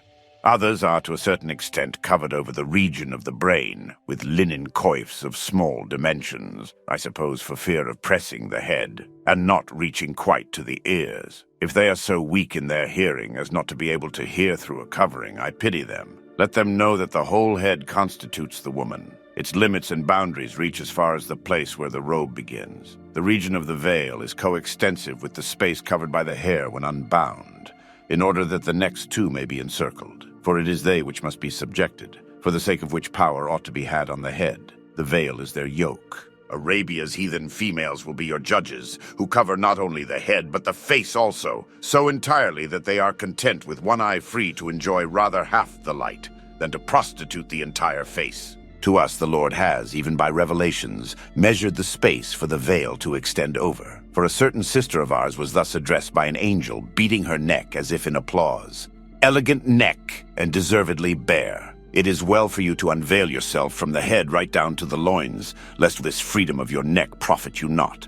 And of course what you have said to one, you have said to all. But how severe a chastisement will they likewise deserve, who, amid the recital of the Psalms, and at any mention of the name of God, continue uncovered? Who, even when about to spend time in prayer itself, with the utmost readiness place a fringe, or a tuft, or any thread whatever on the crown of their heads, and suppose themselves to be covered? Of so small extent do they falsely imagine their head to be. Others, who think the palm of their hand plainly greater than any fringe or thread, misuse their head no less, like a certain creature more beast than bird, albeit winged, with small head, long legs, and moreover of erect carriage. She, they say, when she has to hide, thrusts away into a thicket her head alone, plainly the whole of it though, leaving all the rest of herself exposed. Thus, while she is secure in head, but bare in her larger parts, she is taken wholly, head and all. Such will be their plight withal, covered as they are, less than is useful. As you can see, Tertullian is concerned mainly with the modesty of the entire female body, not just the head, because even if her head is totally covered, if the rest is uncovered, she is taken wholly, head and all. Now let us hear what kind of veil Origen knew of, who lived from 185 to 253, whether it was a doily or an entire covering. He has many quotes about veils, but none are as explicit as his commentary on the Song of Songs, in which he describes the Kalupto veil of Solomon's wife. On account of the veil, if the Old Testament is read, he who hears will not understand. Also on account of the veil, the gospel is hidden to those who are lost. Hence we say about the veil that shame is the veil. For insofar as we have the works of shame, it is clear that we possess the veil, according to the 43rd Psalm. And the shame of my face veiled me. I have set forth that he who does not have the works of shame does not have a veil, which was just what Paul says. But we all with an unveiled face behold the glory of the Lord. Thus Paul has an unveiled face, for he does not have the works of shame. He who is not like Paul has a veiled face. We have often said that the opposing powers love the beauty of the human soul, and when a human soul receives the seed of her lovers, in some way she commits fornication with them. But because even in the common life there are certain prostitutes who commit fornication with shame, desiring to be unnoticed, but others who not only do not veil their transgressions with shame, but prostitute themselves with all shamelessness. Therefore, for this sinful Jerusalem, he has taken the example of a soul of a prostitute, and he says that in her fornication she has become like a shameless prostitute. Often such things are committed even by us. For those who have not completely withdrawn from religion, but are conquered by sin and want to remain unnoticed in their sinning, are acting like a blushing prostitute. But those who are completely turned away from religion to such an extent that they don't care about the bishop, the priests, the deacons, or the brethren, but sin with all shamelessness, are like the prostitute who prostitutes herself with effrontery. Tell me, you whom my soul loves, where you tend your flock, where you cause them to rest at noon, lest I become as one that is veiled by the flocks of your companions. The bride asks her bridegroom to show her the place of his private retreat and rest, because being impatient for love, she longs to go to him, even through the noonday heat, that is, at the particular time when the light is brighter and the splendor of the day perfect and pure, so that she may be near him as he feeds or refreshes his sheep. And she earnestly desires to learn the way by which she ought to go to him, lest perchance, if she have not been taught the windings of this way, she should come upon the companion's flocks and resemble one of those who come veiled to his companions. And, having no care for modesty, she should fear not to run hither and thither and to be seen of many. But I, she says, who would be seen of none save thee alone, desire to know by what road I may come to thee, that it may be a secret, that none may come between us, and that no vagrant strange onlooker may fall in with us. After this, speaking as though the bride were veiled and covered for the sake of reverence, the bridegroom asks her, when she comes to that place which he has just specified as being more secluded, to lay aside her veil and show her face to him. She walks thus, veiled and covered, however, because she ought to have a power over her head, because of the angels. But when she has reached the outwork place, that is, the state of the age to come, there he says to her, show me thy face, and let me hear thy voice, for thy voice is sweet. Who among us, do you think, is worthy to attain the midday, and to see where the bridegroom feeds and where he lies at noon? Tell me, thou whom my soul has loved, where thou feedest, where thou liest in the midday. For unless thou tell me, I shall begin to be a vagrant, driven to and fro. While I am looking for thee, I shall begin to run after other people's flocks, and because these other people make me feel ashamed, I shall begin to cover my face and my mouth. I am the beautiful bride in sooth, and I show not my naked face to any save thee only, whom I kissed tenderly but now. Tell me, thou whom my soul has loved, where thou feedest, where thou liest in the midday, lest I have to go veiled beside the flocks of thy companions, that I suffer not these things, that I may need not to go veiled nor hide my face, that mixing with others, I run not the risk of beginning to love also them whom I know not. Tell me therefore where I may seek and find thee in the midday, lest I have to go veiled beside the flocks of thy companions. Origen explains here that Christ's bride is requesting that her groom tell her exactly which path to take to arrive at his pasture so that she doesn't have to end up passing by other shepherds and showing herself to them. She wants to come and be romantic with her betrothed alone and not tempt anyone else along the way, nor be tempted herself. She would prefer to know exactly where to go so that she doesn't have to worry about hiding her face along the way. Notice also that she doesn't mind removing her veil and showing her face to her husband, but she would never go to strangers barefaced. And now we'll hear from Hippolytus, a presbyter of Rome who lived from 170 to 235 AD. When the teacher finishes his instruction, the catechumens shall pray by themselves, apart from the believers. And all women, whether believers or catechumens, shall stand for their prayers by themselves in a separate part of the church. And when the catechumens finish their prayers, they must not give the kiss of peace, for their kiss is not yet pure. Only believers shall salute one another, but men with men and women with women. A man shall not salute a woman. And let all the women have their heads covered with an opaque cloth, not with a veil of thin linen, for this is not a true covering. And now, Cyprian, Bishop of Carthage, who lived from 210 to 258, will echo the same traditions. The characteristics of ornaments and of garments and the allurements of beauty are not fitting for any but prostitutes and immodest women. And the dress of none is more precious than of those whose modesty is lowly. Thus, in the Holy Scriptures, by which the Lord wished us to be both instructed and admonished, the harlot city is described more beautifully arrayed and adorned, and with her ornaments, and the rather on account of those very ornaments about to perish. And there came, it is said, one of the 7 angels, which had the 7 phials, and talked with me, saying, Come hither, I will show you the judgment of the great whore that sits upon many waters, with whom the kings of the earth have committed fornication. And he carried me away in spirit, and I saw a woman sit upon a beast, and that woman was arrayed in a purple and scarlet mantle, and was adorned with gold and precious stones and pearls, having a golden cup in her hand, full of curses and filthiness, and fornication of the whole earth. Let chaste and modest virgins avoid the dress of the unchaste, the manners of the immodest, the ensigns of brothels, the ornaments of harlots. For God neither made the sheep scarlet or purple, nor taught the juices of herbs and shellfish to dye and color wool, nor arranged necklaces with stones set in gold, and with pearls distributed in a woven series or numerous cluster, wherewith you would hide the neck which he made, that what God formed in man may be covered, and that may be seen upon it which the devil has invented in addition. Has God willed that wounds should be made in the ears, wherewith infancy, as yet innocent, and unconscious of worldly evil, may be put to pain, that subsequently from the scars and holes of the ears precious beads may hang, heavy, if not by their weight, still by the amount of their cost? All which things sinning and apostate angels put forth by their arts, when, lowered to the contagious of earth, they forsook their heavenly vigor.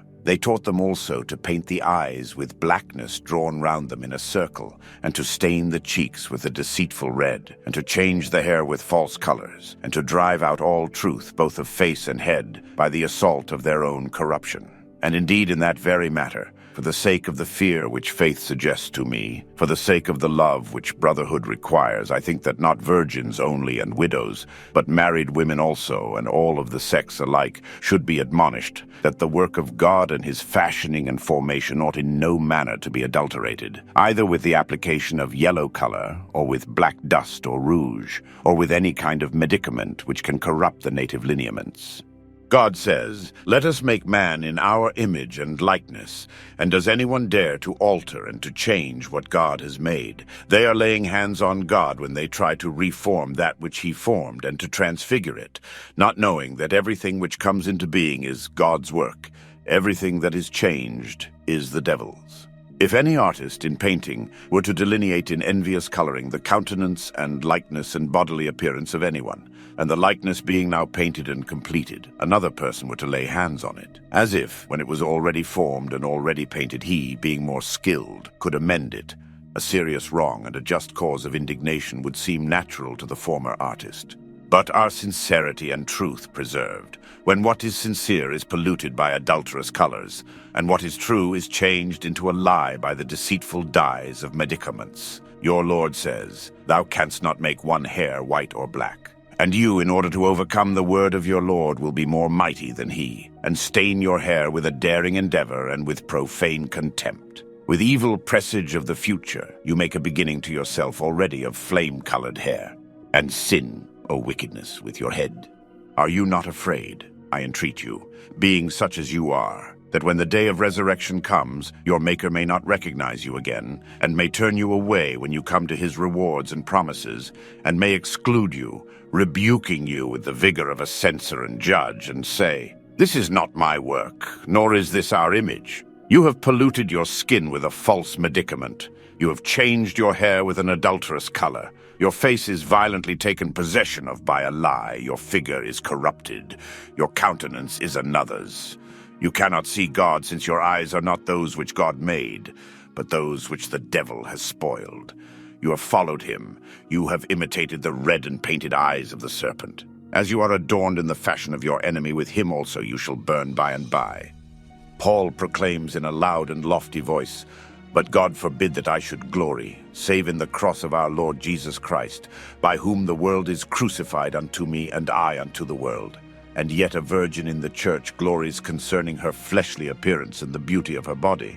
Paul adds and says, "For they that are Christ's have crucified their flesh with its faults and lusts. And she who professes to have renounced the lusts and vices of the flesh is found in the midst of those very things which she has renounced. Virgin, you are taken, you are exposed, you boast one thing and do another.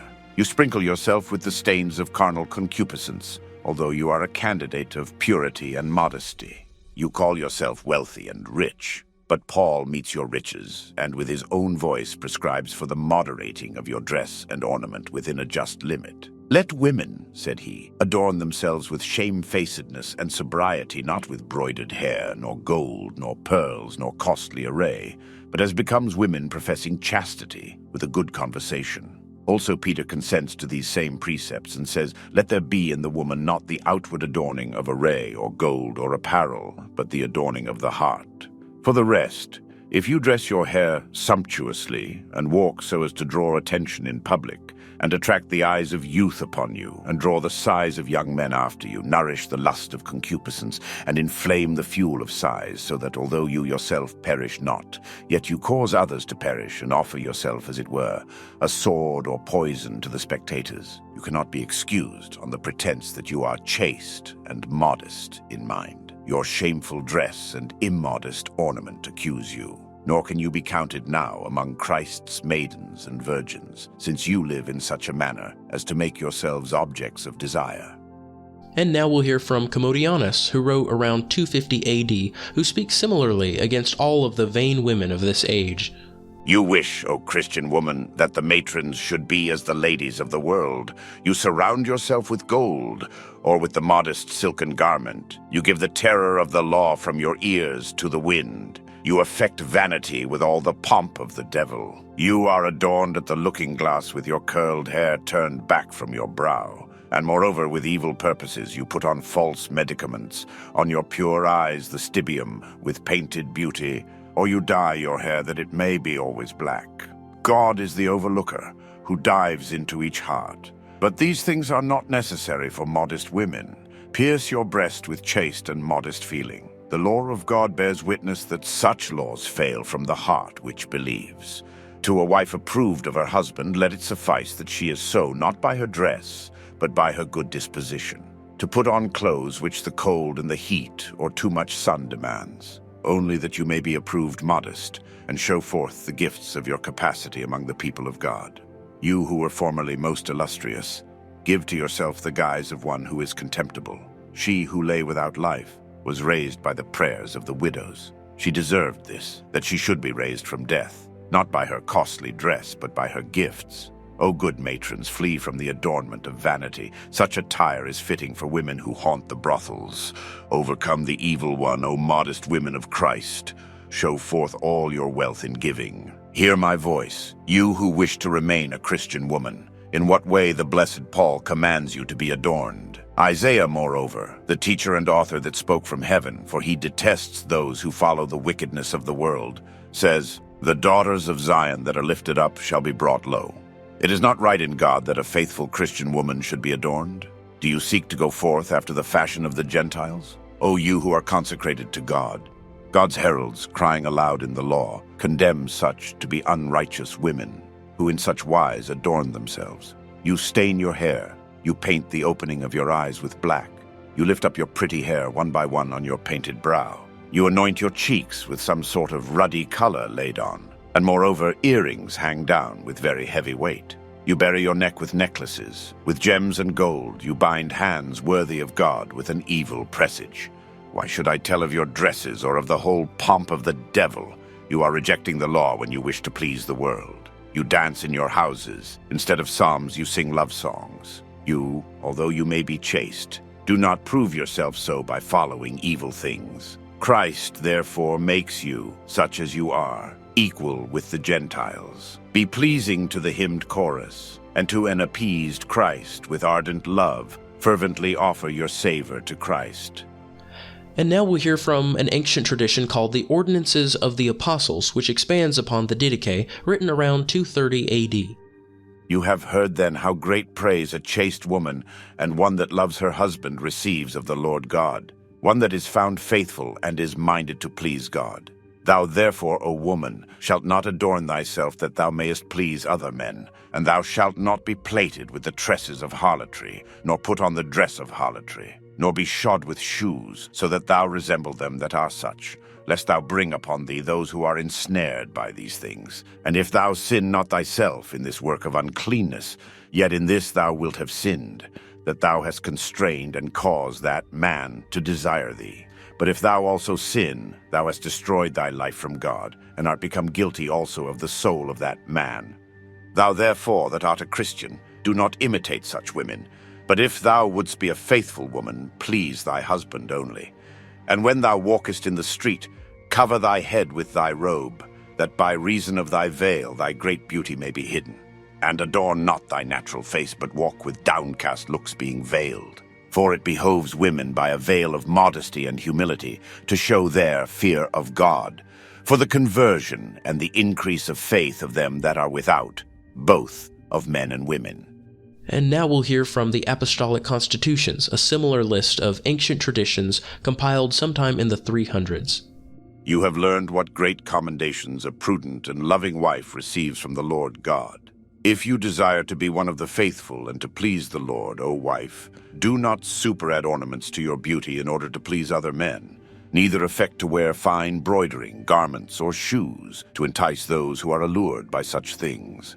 For although you do not do these wicked things with design of sinning yourself, but only for the sake of ornament and beauty, yet will you not so escape future punishment, as having compelled another to look so hard at you as to lust after you, and as not having taken care both to avoid sin yourself and the affording scandal to others. You, therefore, who are Christian women, do not imitate such as these. But thou who designest to be faithful to thine own husband, take care to please him alone. And when thou art in the streets, cover thy head, for by such a covering thou wilt avoid being viewed of idle persons. Do not paint thy face, which is God's workmanship, for there is no part of thee which wants ornament, inasmuch as all things which God has made are very good. But the lascivious additional adorning of what is already good is an affront to the bounty of the Creator.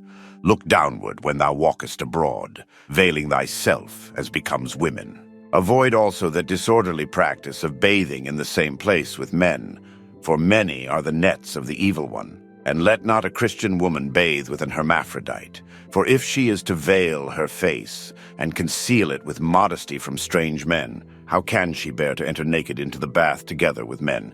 But if the bath be appropriated to women, let her bathe orderly, modestly, and moderately.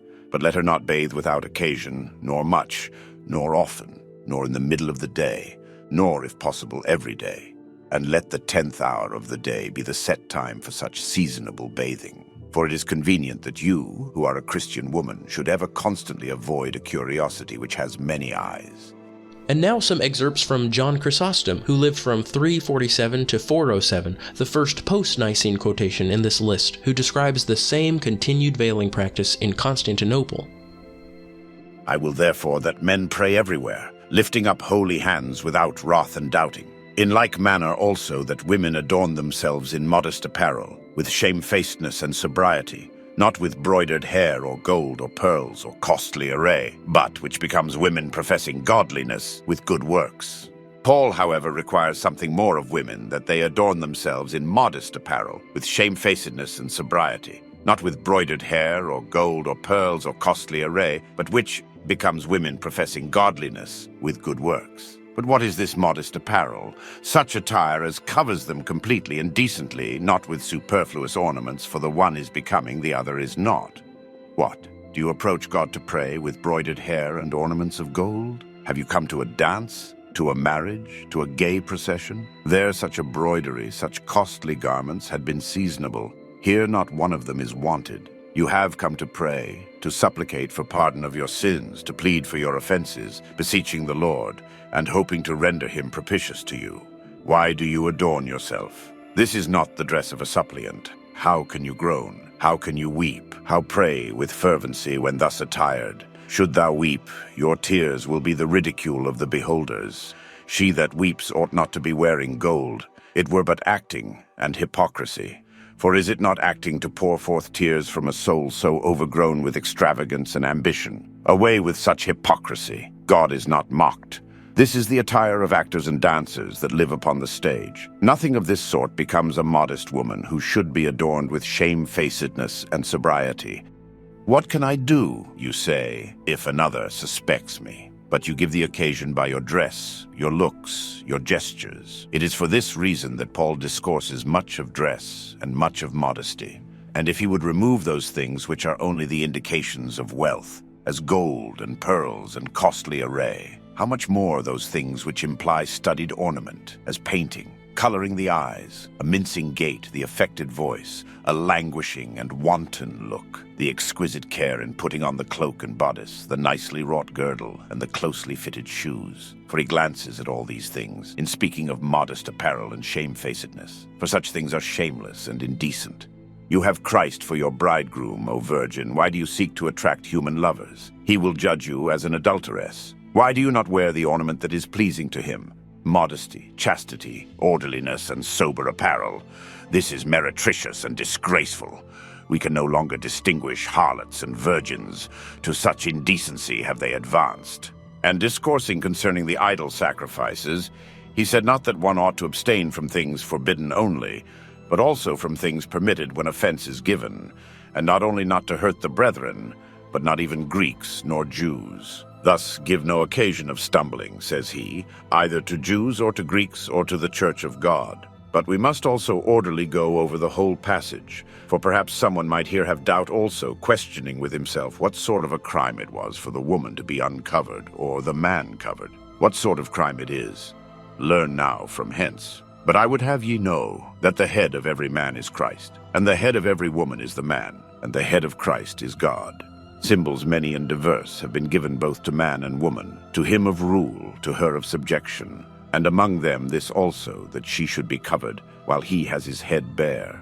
If now these be symbols, you see that both err when they disturb the proper order, and transgress the disposition of God, and their own proper limits, both the man falling into the woman's inferiority, and the woman rising up against the man by her outward habiliments. For if exchange of garments be not lawful, so that neither she should be clad with a cloak, nor he with a mantle or a veil. For the woman, says he, shall not wear that which pertains to a man, neither shall a man put on a woman's garments. Much more is it unseemly for these things to be interchanged. For the former indeed were ordained by men, even although God afterwards ratified them. But this by nature I mean the being covered or uncovered. But when I say nature, I mean God, for he it is who created nature. When therefore you overturn these boundaries, see how great injuries ensue. And tell me not this, that the error is but small. For first it is great even of itself, being as it is disobedience. Next, though it were small, it became great because of the greatness of the things whereof it is a sign. However, that it is a great matter is evident from its ministering so effectually to good order among mankind, the governor and the governed being regularly kept in their several places by it. So that he who transgresses disturbs all things, and betrays the gifts of God, and casts to the ground the honor bestowed on him from above. Not, however, the man only, but also the woman. For to her also it is the greatest of honors to preserve her own rank, as indeed of disgraces, the behavior of a rebel. And not even with this only was he content, but added again, saying, the woman ought to have authority on her head because of the angels. He signifies that not at the time of prayer only, but also continually, she ought to be covered. But if a woman is not veiled, let her also be shorn. But if it be a shame for a woman to be shorn or shaven, let her be veiled. Thus, in the beginning he simply requires that the head be not bare, but as he proceeds he intimates both the continuance of the rule, saying, for it is one and the same thing as if she were shaven, and the keeping of it with all care and diligence. For he said not merely covered, but covered over, meaning that she be carefully wrapped up on every side. And by reducing it to an absurdity he appeals to their shame, saying by way of severe reprimand, but if she be not covered, let her also be shorn. As if he had said, if you cast away the covering appointed by the law of God, cast away likewise that appointed by nature. But if any say, and how is it one, if this woman have the covering of nature, but the other, who is shaven, have not even this? We answer that as far as her will goes, she threw that off likewise by having the head bare, and if it be not bare of tresses, that is nature's doing, not her own. So that as she who is shaven has her head bare, so this woman in like manner. For this cause he left it to nature to provide her with a covering, that even of it she might learn this lesson and veil herself. It follows that being covered is a mark of subjection and authority, for it induces her to look down and be ashamed and preserve entire her proper virtue. For the virtue and honor of the governed is to abide in his obedience. Judge ye in yourselves. Is it seemly that a woman pray unto God unveiled? Again he places them as judges of the things said, which also he did respecting the idol sacrifices. For as there he says, judge ye what I say, so here, judge in yourselves. And he hints something more awful here. For he says that the affront here passes on unto God, although thus indeed he does not express himself, but in something of a milder and more enigmatical form of speech. Is it seemly that a woman pray unto God unveiled? Does not even nature itself teach you that if a man have long hair, it is a dishonor unto him? But if a woman have long hair, it is a glory to her, for her hair is given her for a covering. His constant practice of stating commonly received reasons he adopts also in this place, betaking himself to the common custom, and greatly abashing those who waited to be taught these things from him, which even from men's ordinary practice they might have learned. For such things are not unknown even to barbarians, and see how he everywhere deals in piercing expressions. Every man praying, having his head covered, dishonors his head. And again, but if it be a shame for a woman to be shorn or shaven, let her be veiled.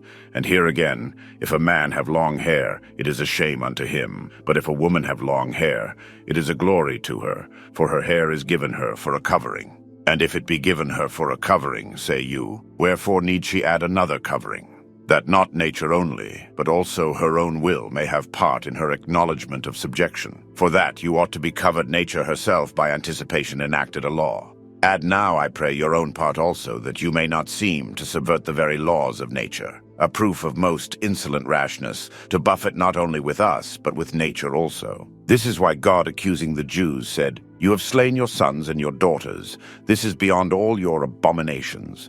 And again, Paul, rebuking the unclean among the Romans, thus aggravates the accusation, saying that their usage was not only against the law of God, but even against nature, for they changed the natural use into that which is against nature. For this cause, then here also he employs this argument, signifying this very thing, both that he is not enacting any strange law, and that among Gentiles their inventions would all be reckoned as a kind of novelty against nature. So also Christ, implying the same, said, whatsoever ye would that men should do to you, do ye also so them, showing that he is not introducing anything new. But if any man seems to be contentious, we have no such custom, neither the churches of God. It is then contentiousness to oppose these things, and not any exercise of reason. Notwithstanding, even thus it is a measured sort of rebuke which he adopts, to fill them the more with self-reproach, which in truth rendered his saying the more severe. For we, says he, have no such custom, so as to contend and to strive and to oppose ourselves. And he stopped not even here, but also added, neither the churches of God, signifying that they resist and oppose themselves to the whole world by not yielding. However, even if the Corinthians were then contentious, yet now the whole world has both received and kept this law. So great is the power of the crucified. And from another post-Nicene bishop, Ambrose of Milan, who lived from 339 to 397. Was it a small sign of modesty that when Rebekah came to wed Isaac and saw her bridegroom, she took a veil, that she might not be seen before they were united? Certainly the fair virgin feared not for her beauty, but for her modesty. What of Rachel, how she, when Jacob's kiss had been taken, wept and groaned, and would not have ceased weeping had she not known him to be a kinsman? So she both observed what was due to modesty, and omitted not kindly affection. But if it is said to a man, gaze not on a maid lest she cause you to fall, what is to be said to a consecrated virgin who, if she loves, sins in mind, if she is loved, in act also? A banquet of death is set out with royal luxury, and when a larger concourse than usual had come together, the daughter of Queen Herodias, sent for from within the private apartments, is brought forth to dance in the sight of men. What could she have learned from an adulteress but loss of modesty? Is anything so conducive to lust as with unseemly movements thus to expose in nakedness those parts of the body which either nature has hidden or custom has veiled? To sport with the looks, to turn the neck, to loosen the hair? Fitly was the next step an offense against God. For what modesty can there be where there is dancing and noise and clapping of hands? Let custom itself teach us. A woman covers her face with a veil for this reason, that in public her modesty may be safe, that her face may not easily meet the gaze of a youth. Let her be covered with the nuptial veil, so that not even in chance meetings she might be exposed to the wounding of another, or of herself, though the wound of either were indeed hers. But if she cover her head with a veil, that she may not accidentally see or be seen, for when the head is veiled, the face is hidden, how much more ought she to cover herself with the veil of modesty, so as even in public to have her own secret place? At the same time, let us note that it is seemly to live in accordance with nature, and to pass our time in accordance with it, and that whatever is contrary to nature is shameful. For the apostle asks, "Is it comely that a woman pray unto God uncovered? Doth not nature itself teach you that if a man have long hair, it is a shame unto him, for it is contrary to nature?" And again he says, "If a woman have long hair, it is a glory unto her. It is according to nature, since her hair is given her for a veil, for it is a natural veil." Thus nature arranges for us both character and appearance, and we ought to observe her directions. But in the former the fruit is later, in virginity it is earlier. Old age proves them. Virginity is the praise of youth, and does not need the help of years, being the fruit of every age. It becomes early years, it adorns youth, it adds to the dignity of age, and at all ages it has the gray hairs of its righteousness, the ripeness of its gravity, the veil of modesty. And lastly, a few quotes from Jerome, who lived from 342 to 420. You should choose for your companions staid and serious women, particularly widows and virgins, persons of approved conversation, of few words, and of a holy modesty. Shun gay and thoughtless girls who deck their heads and wear their hair in fringes, who use cosmetics to improve their skins and affect tight sleeves, dresses without a crease, and dainty buskins, and by pretending to be virgins, more easily sell themselves into destruction. Moreover, the character and tastes of a mistress are often inferred from the behavior of her attendants. Regard as fair and lovable and a fitting companion, one who is unconscious of her good looks and careless of her appearance, who does not expose her breast out of doors or throw back her cloak to reveal her neck, who veils all of her face except her eyes and only uses these to find her way. The women who ought to scandalize Christians are those who paint their eyes and lips with rouge and cosmetics, whose chalked faces, unnaturally white, are like those of idols, upon whose cheeks every chance tear leaves a furrow, who fail to realize that years make them old, who heap their heads with hair not their own, who smooth their faces and rub out the wrinkles of age, and who in the presence of their grandsons behave like trembling schoolgirls. A Christian woman should blush to do violence to nature, or to stimulate desire by bestowing care upon the flesh. They that are in the flesh, the apostle tells us, cannot please God. There are some who hate their parents and have no affection for their kin. Their state of mind is indicated by a restlessness which disdains excuses. They rend the veil of chastity and put it aside like a cobweb. Such are the ways of women, not indeed that men are any better. Go not from home, nor visit the daughters of a strange land, though you have patriarchs for brothers and Israel for a father. Dinah went out and was seduced. Do not seek the bridegroom in the streets. Do not go round the corners of the city. For though you may say, I will rise now and go about the city, in the streets and in the broad ways I will seek him whom my soul loves. And though you may ask the watchman, Have you seen him whom my soul loves? No one will deign to answer you. The bridegroom cannot be found in the streets. Straight and narrow is the way which leads unto life. So the song goes on. I sought him, but I could not find him. I called him, but he gave me no answer. And would that failure to find him were all. You will be wounded and stripped. You will lament and say, the watchmen that went about the city found me. They smote me. They wounded me. They took away my veil from me. Now if one who could speak thus suffered so much because she went abroad, what shall become of us who are but young girls, of us who, when the bride goes in with the bridegroom, still remain without? Jesus is jealous. He does not choose that your face should be seen of others. You may excuse yourself and say, I have drawn close my veil, I have covered my face, and I have sought you there. Yet, in spite of your excuses, he will be angry and say, unless you know yourself and keep your heart with all diligence, unless also you avoid the eyes of the young men, you will be turned out of my bride chamber to feed the goats, which shall be set on the left hand.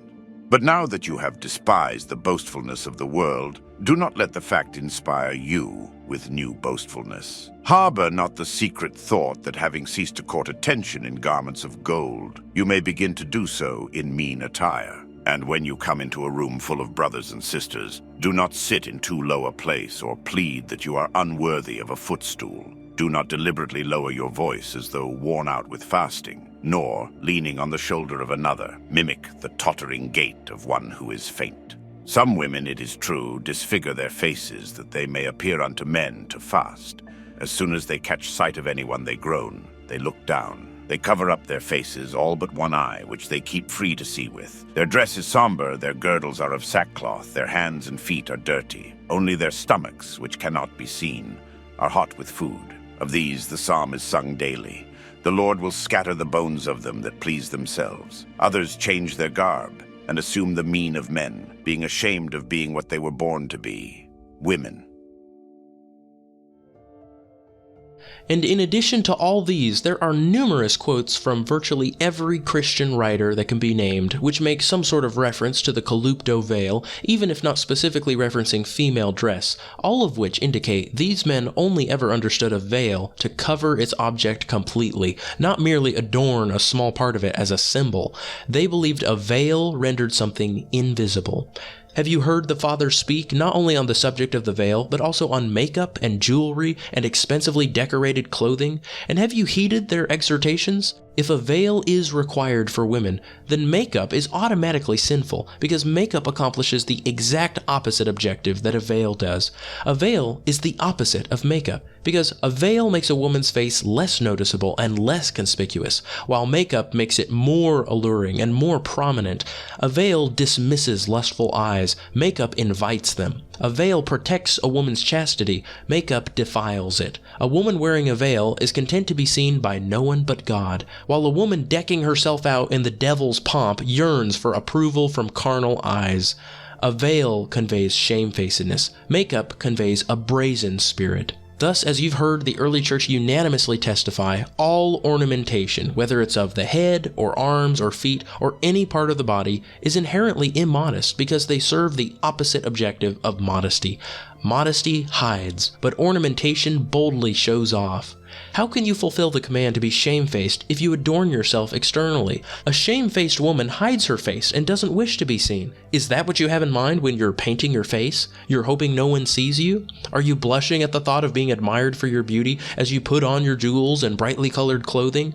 Surely not. So choose from the two options. Either be modest or adorn your body to look beautiful, but these are not compatible with each other. But even after all this has been said, even after it's been established in the Fathers and in Enoch that makeup was invented by the fallen angels and has no place on a Christian woman's face, yet there will undoubtedly be someone who defiantly retorts, "But Queen Esther wore makeup and jewelry. Wasn't she a righteous woman?" If you wish to be wise, you must put forth effort to reconcile the scriptures with each other, especially the Old Testament with the New, because there are many such contradictions which only can be resolved with discernment and what the Lord Jesus calls a good and honest heart. If you're already determined to never let go of makeup and all other forms of harlotry, then you will forever be pitting one scripture against another in an attempt to justify your position. Nevertheless, we will answer this one objection and leave the rest to to be answered by those who diligently seek the truth. If you had true love for God and desired to live holily, you would study to show yourself approved and realize the obvious difference between Queen Esther and you. The only time makeup is mentioned in Scripture is alongside harlots and women who are trying to seduce men. Tamar put on makeup in order to fulfill the part of a harlot. Jezebel put on makeup to seduce Jehu just before God killed her. In Isaiah, the whorish Jews are compared to a woman who wears makeup in order to entice men to fornicate with her. But heretics will say it's pure coincidence that makeup is always mentioned alongside lustful women. They'll say that the makeup on their faces had absolutely nothing to do with the sins they were judged for, and that makeup was mentioned for no reason at all. Yes, Tamar's makeup had nothing to do with looking like a harlot, and Jezebel's wickedness, which revolved around her overpowering her own husband to do her evil bidding, had nothing to do with her seductive makeup, and the description of the daughter of Zion, whose makeup and flamboyant clothing are used to seduce many lovers, have nothing to do with sin. But there are indeed two righteous women mentioned in Holy Scripture who wore makeup. They are Esther and Judith. Esther was made to wear makeup by the Persian authorities in order to impress the carnal desires of a pagan king. Much like Rebekah's jewelry and all other mentions of God giving royal garments and precious stones as gifts to his bride, these ornaments act as types which symbolize righteous works being given to the church, as bracelets go onto the hands, and the earrings represent the gospel being put in her ears. Furthermore, both of these women acted as an example for all Christian women by demonstrating that they had no desire at all for beautiful clothing, and instead wore sackcloth in order to save their people. Of Esther, the scriptures say, having taken off her glorious apparel, she put on garments of distress and mourning. Instead of grand perfumes, she filled her head with ashes and dung. She greatly humbled her body, and she filled every place of her glad adorning with her tangled hair. On the third day, when she ended her prayer, she took off the garments in which she had worshipped and arrayed herself in splendid attire. Then, majestically adorned, after invoking the aid of the all-seeing God and Savior, she took two maids with her. On one she leaned gently for support, while the other followed, carrying her train. She was radiant with perfect beauty, and she looked happy, but her heart was frozen with fear. And after fasting from all food and water for 3 days, which you women who wear makeup would never do, she goes in to the king, decked out in all cosmetic beauty, which is meant to entice him through the carnal desire of her husband. This was lawful for her to do in order to save her people. And likewise, Judith, who prayed for Israel's deliverance from the attacking Babylonians, used her beauty to subdue Holofernes, the attacking general of the Babylonian army, by appealing to his lustful eyes with makeup and beautiful clothes. In the book of Judith, we read, Judith remained as a widow for 3 years and 4 months, at home where she set up a tent for herself on the roof of her house. She put sackcloth around her waist and dressed in widow's clothing. She fasted all the days of her widowhood, except the day before the Sabbath and the Sabbath itself, the day before the new moon and the day of the new moon, and the festivals and days of rejoicing of the house of Israel. She was beautiful in appearance, and was very lovely to behold. Then Judith prostrated herself, put ashes on her head, and uncovered the sackcloth she was wearing. When Judith had stopped crying out to the God of Israel and had ended all these words, she rose from where she lay prostrate. She called her maid and went down into the house where she lived on Sabbaths and on her festal days.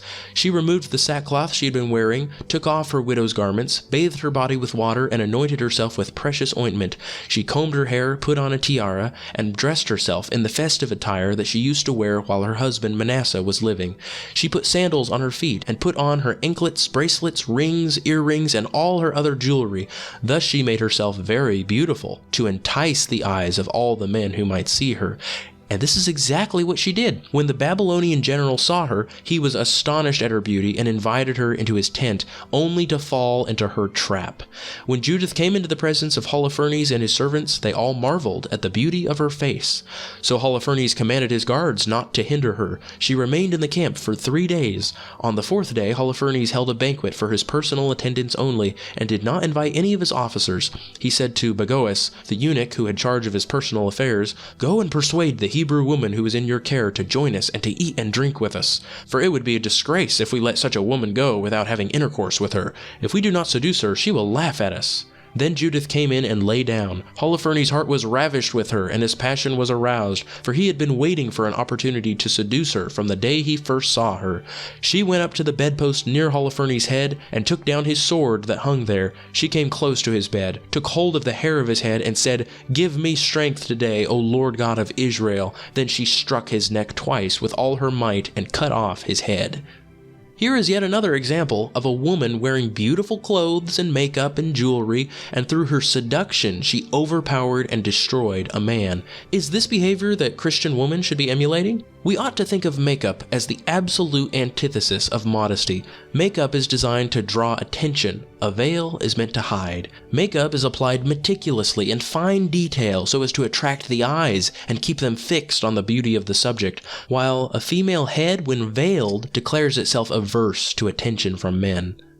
Let us now return to those deceivers who assure women that the veil of modesty has nothing to do with covering their beauty, and even go so far as to say, Paul is only commanding women to cover their hair, not their heads. These fakers, these actors, these hypocrites want to stand up and call the kalupto a prayer veil, even though it's nowhere referred to in the Old Testament as a veil for prayer, but rather a veil for modesty, and they want to make modesty revolve around covering the hair instead of the face. Somehow they miss the fact that women in every continent are wearing veils for modesty, and have been since the nations were dispersed at the Tower of Babel. How do you then try to convince others that the veil is only a quaint symbol invented by Paul in the beginning of Christianity? How can so many men, such as David Berceau, quote Tertullian and Clement of Alexandria, as if they approved their position and held the same definition of a veil, when both church fathers clearly explain that the ancient veil, even the one worn by the Jews and the pagans all around the world, completely covered the head, including the face? How many times do the church fathers call the head covering a prayer veil? 10 times? 5 times? 3 times? 2 times? 1 time? No. 0 times. Not even once do they name it a prayer veil. They call it the veil of modesty repeatedly. Guess how many people in ancient times called it a prayer veil? None. 0. Paul didn't invent his own version of the kalupto veil. He used a word that everyone understood and which already had 2,000 years of historical precedence to get his point across.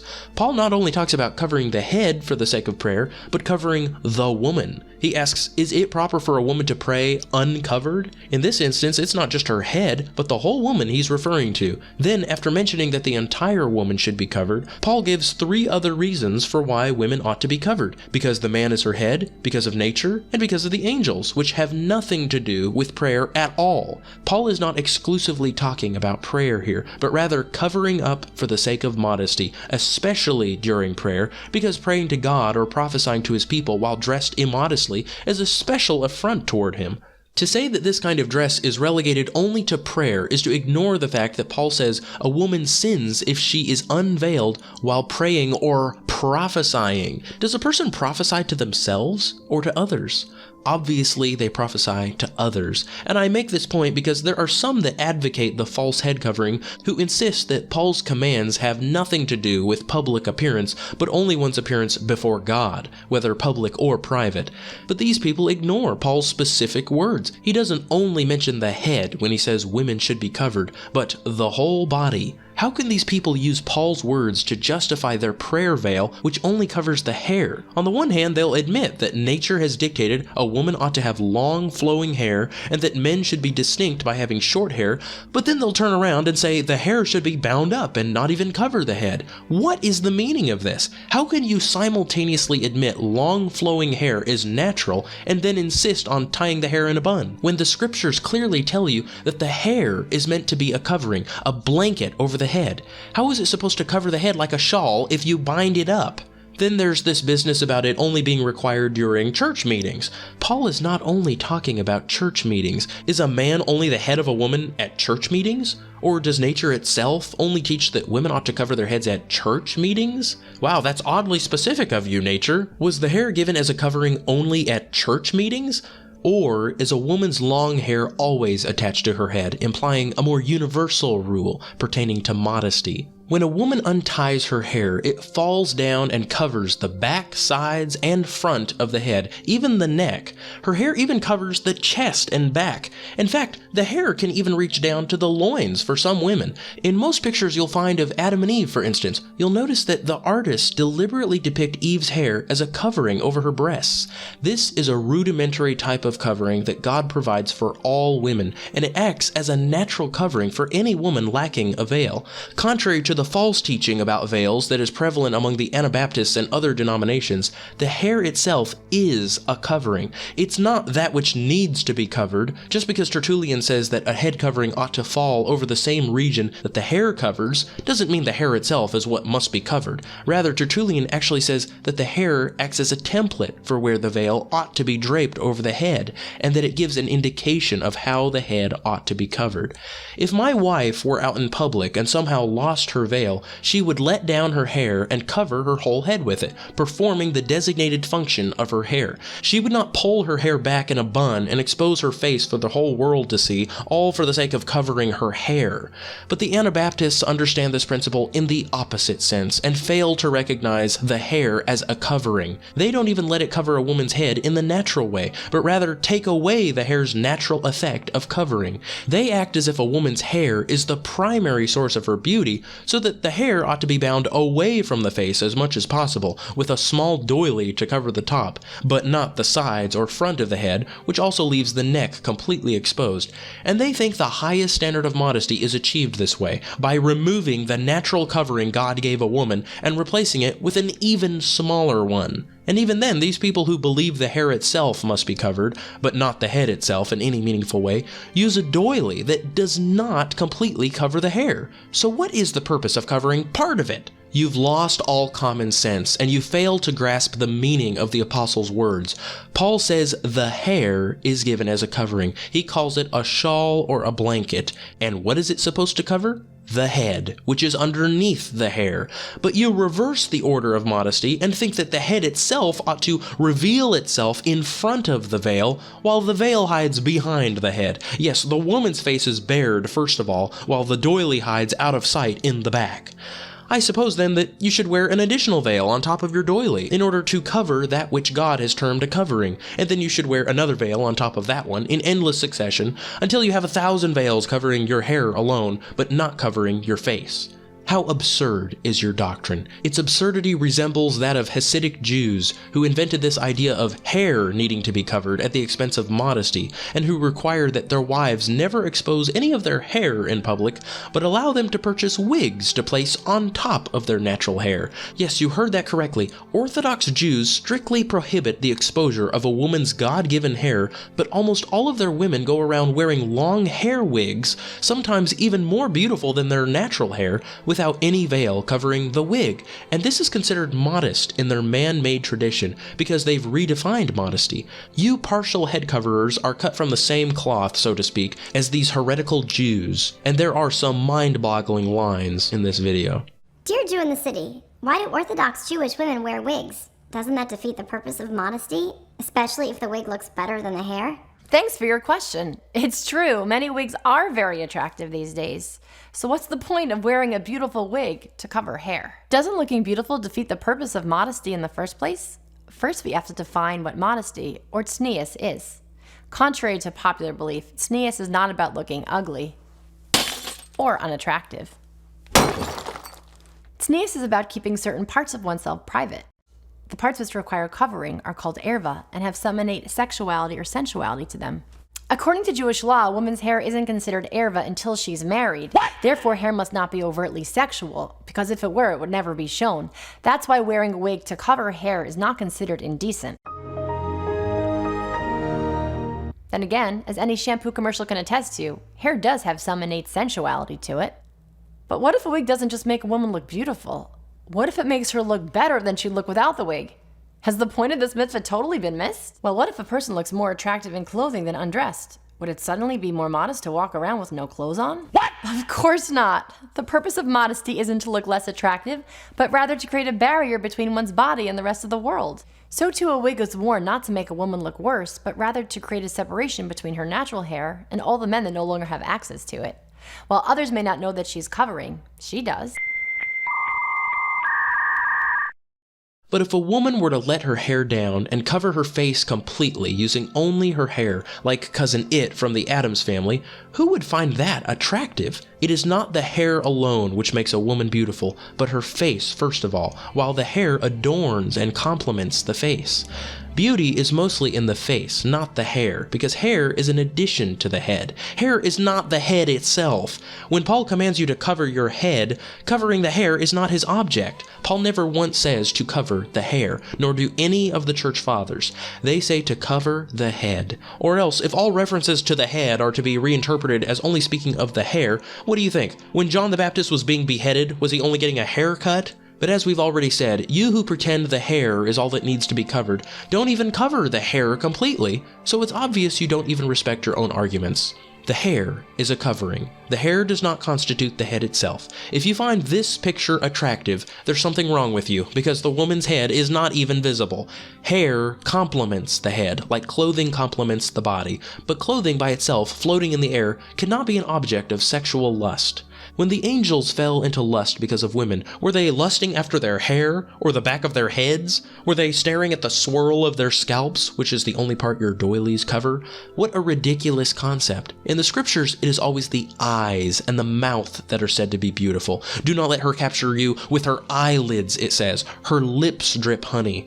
But you put on performances at wedding ceremonies where the bride covers her face with a veil and the groom pretends he hasn't seen what she looks like yet, as if you were following the tradition from ancient times, and when the minister tells the groom that he can remove her veil now and kiss her, he acts like it's the first time he's seen her face. So you admit that the veil covers the face, and you role-play as if she were a virgin who covered her face before marriage, as they did in ancient times. Suddenly, you know what a veil is. Then you go back to pretending the veil is a doily which sticks to the back of the head, or you wear no veil at all. In ancient times, the unveiling of the bride was the pivotal moment of a wedding, and it actually happened apart from any non-relatives. The bride was unveiled for the first time by her husband, either in her father's house with her family looking on, or in the bridal chamber. Nor was there any public kissing, as that was highly frowned upon, and there are a few church fathers who specifically command us not to even kiss our wives in view of any servants in the house. Yet the practice of kissing fully unveiled wives in public is commonplace in America and very shameful because it incites lust in others. But who are these leaders in the head covering movement in America who have the nerve to tell women that the early church fathers would have approved these false head coverings, these hair coverings, these so-called prayer veils? One of the figureheads is David Berceau, who is touted as an expert in early Christian beliefs. In a recent video where he answered questions about the veil, he spoke many daring falsehoods, and we will now respond to those statements. What do you think about women only covering a portion of the top of their head, in light of many fathers clarifying a veil to cover the face? We all know when Moses veiled himself, he covered his face. And when Paul says because of the angels, they agree he is discussing the need for modesty due to the angels lusting after women. Shouldn't a veil both be for the purpose of authority and modesty?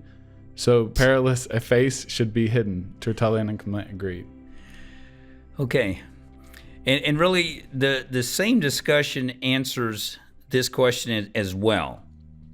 You're right. Clement and Tertullian both say that a woman should veil her face. Particularly Clement is very specific on that.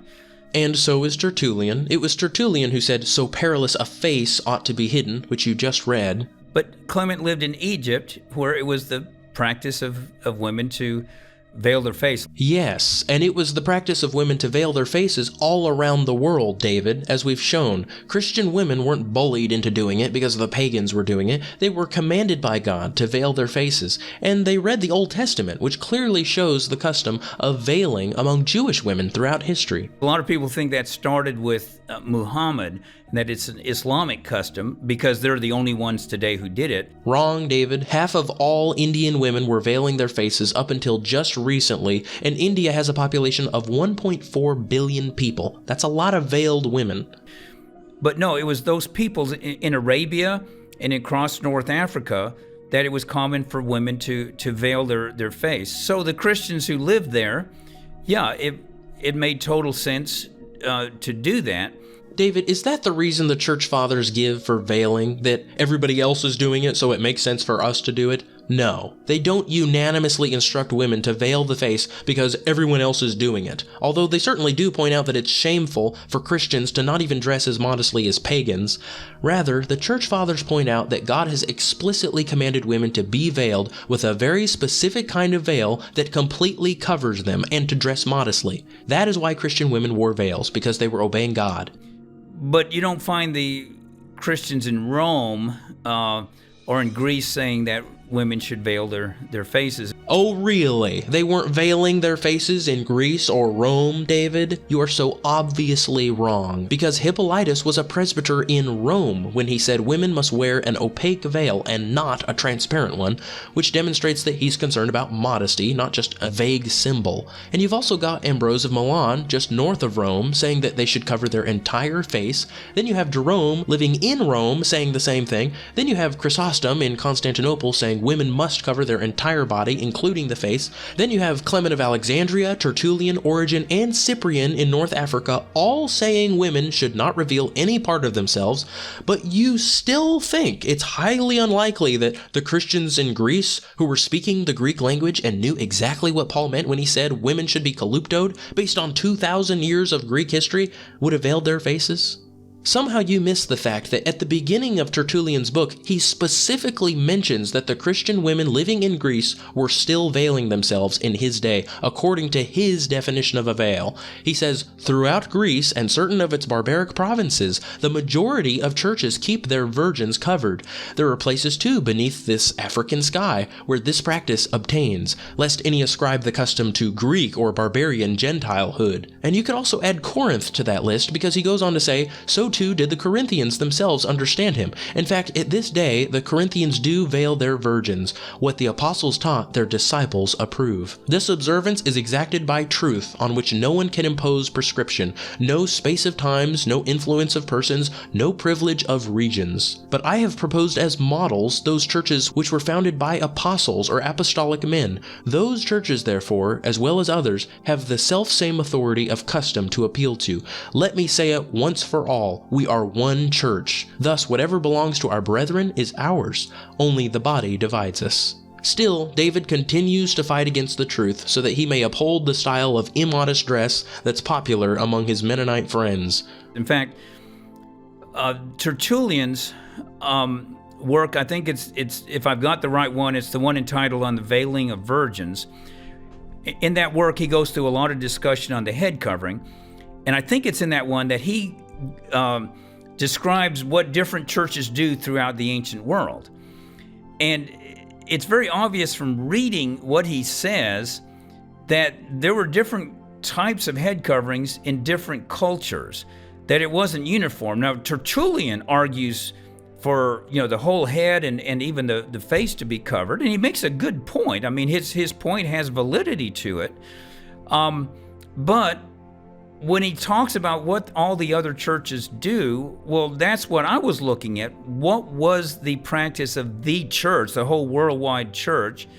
And it would not have been customary across most of the ancient world for Christian women to veil their face. Unbelievable, David, that you would say that. That is absolutely not what Tertullian says at all, in the slightest, and everyone who's watched can see that clearly. Tertullian does not say exposing the face is an acceptable option for a Christian woman, nor does he say the other churches were using a different veil than the one he was talking about. He says, on the contrary, that he occasionally sees women who wear lousy, inadequate veils, and that they should stop it immediately because a doily or a turban is not a true veil.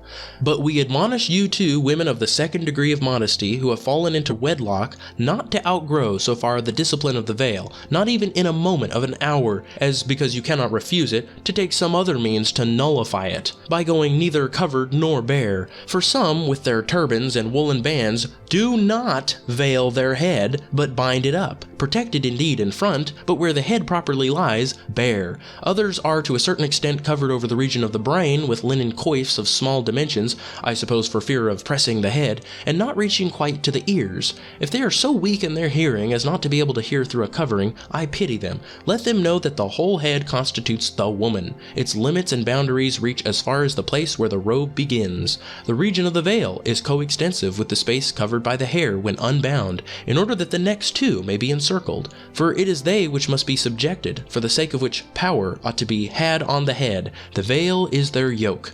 Arabia's heathen females will be your judges, who cover not only the head but the face also, so entirely that they are content with one eye free, to enjoy rather half the light than to prostitute the entire face. As you can see here, Tertullian says that women who wear turbans and doilies are not veiling their heads at all, because their face is still exposed, and he shames those women who allow heathen females to dress more modestly than they do. Nowhere in Tertullian's books on female modesty did he say it was permissible for women to leave their faces uncovered.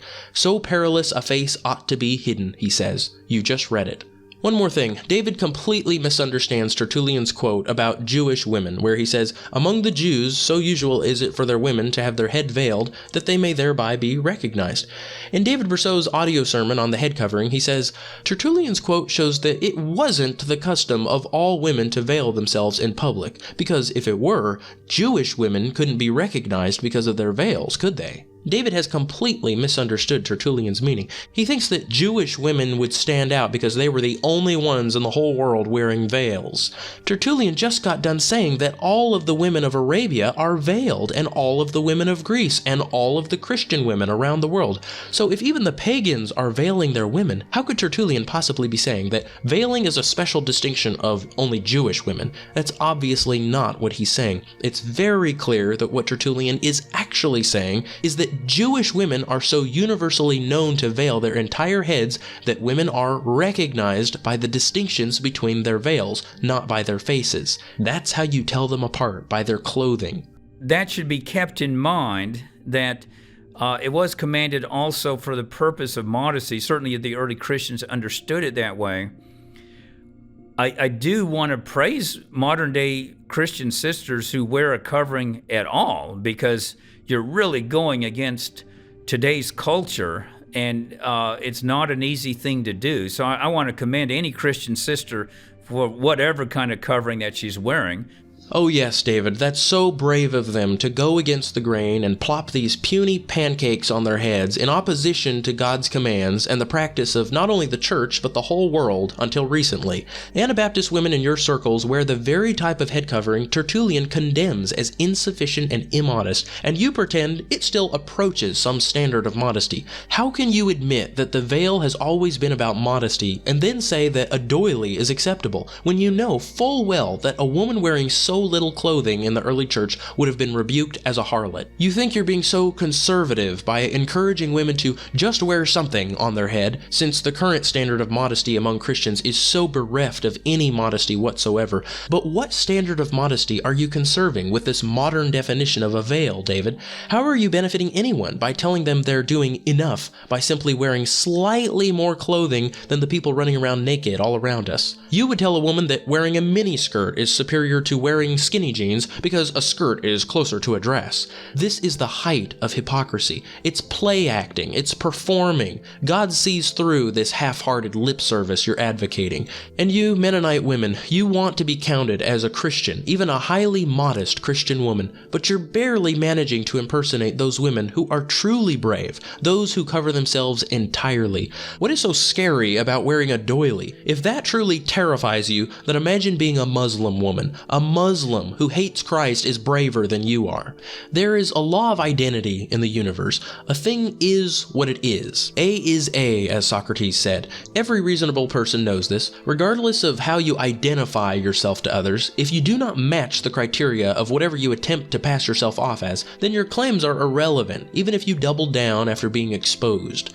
If a person lies about their identity, there's a phrase people commonly respond with, "Yeah, and I'm the Pope." But who would expect anything other than this from a culture such as America that now struggles to distinguish gender? You see, if you think publicly claiming to be a Christian woman or personally believing you are a modest Christian woman determines whether or not you are a Christian woman, then you are no different than the man who claims to be a woman. God laughs at both of you. God knows a man in drag isn't biologically a woman, just as he knows a woman dressed as a whore isn't a Christian. And I'm not the only one saying you're dressed like a whore, you American woman, but the entire ancient world is telling you. The pagans dressed more modestly than you. The worshippers of demons follow Christ's commands better than you do. Muslims dress more modestly than you, and you scorned them. More importantly, the Church of the Apostolic Age has disowned you as Christians, and I'm sorry to say that many of you who live in even the most conservative and sheltered sects of Christianity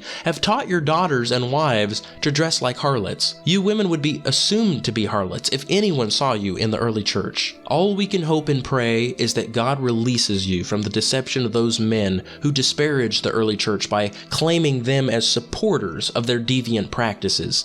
May God convict you to uphold the true customs of Mother Church, to not move the ancient landmark which your fathers have set, and to abide in the Father's love by keeping His commandments.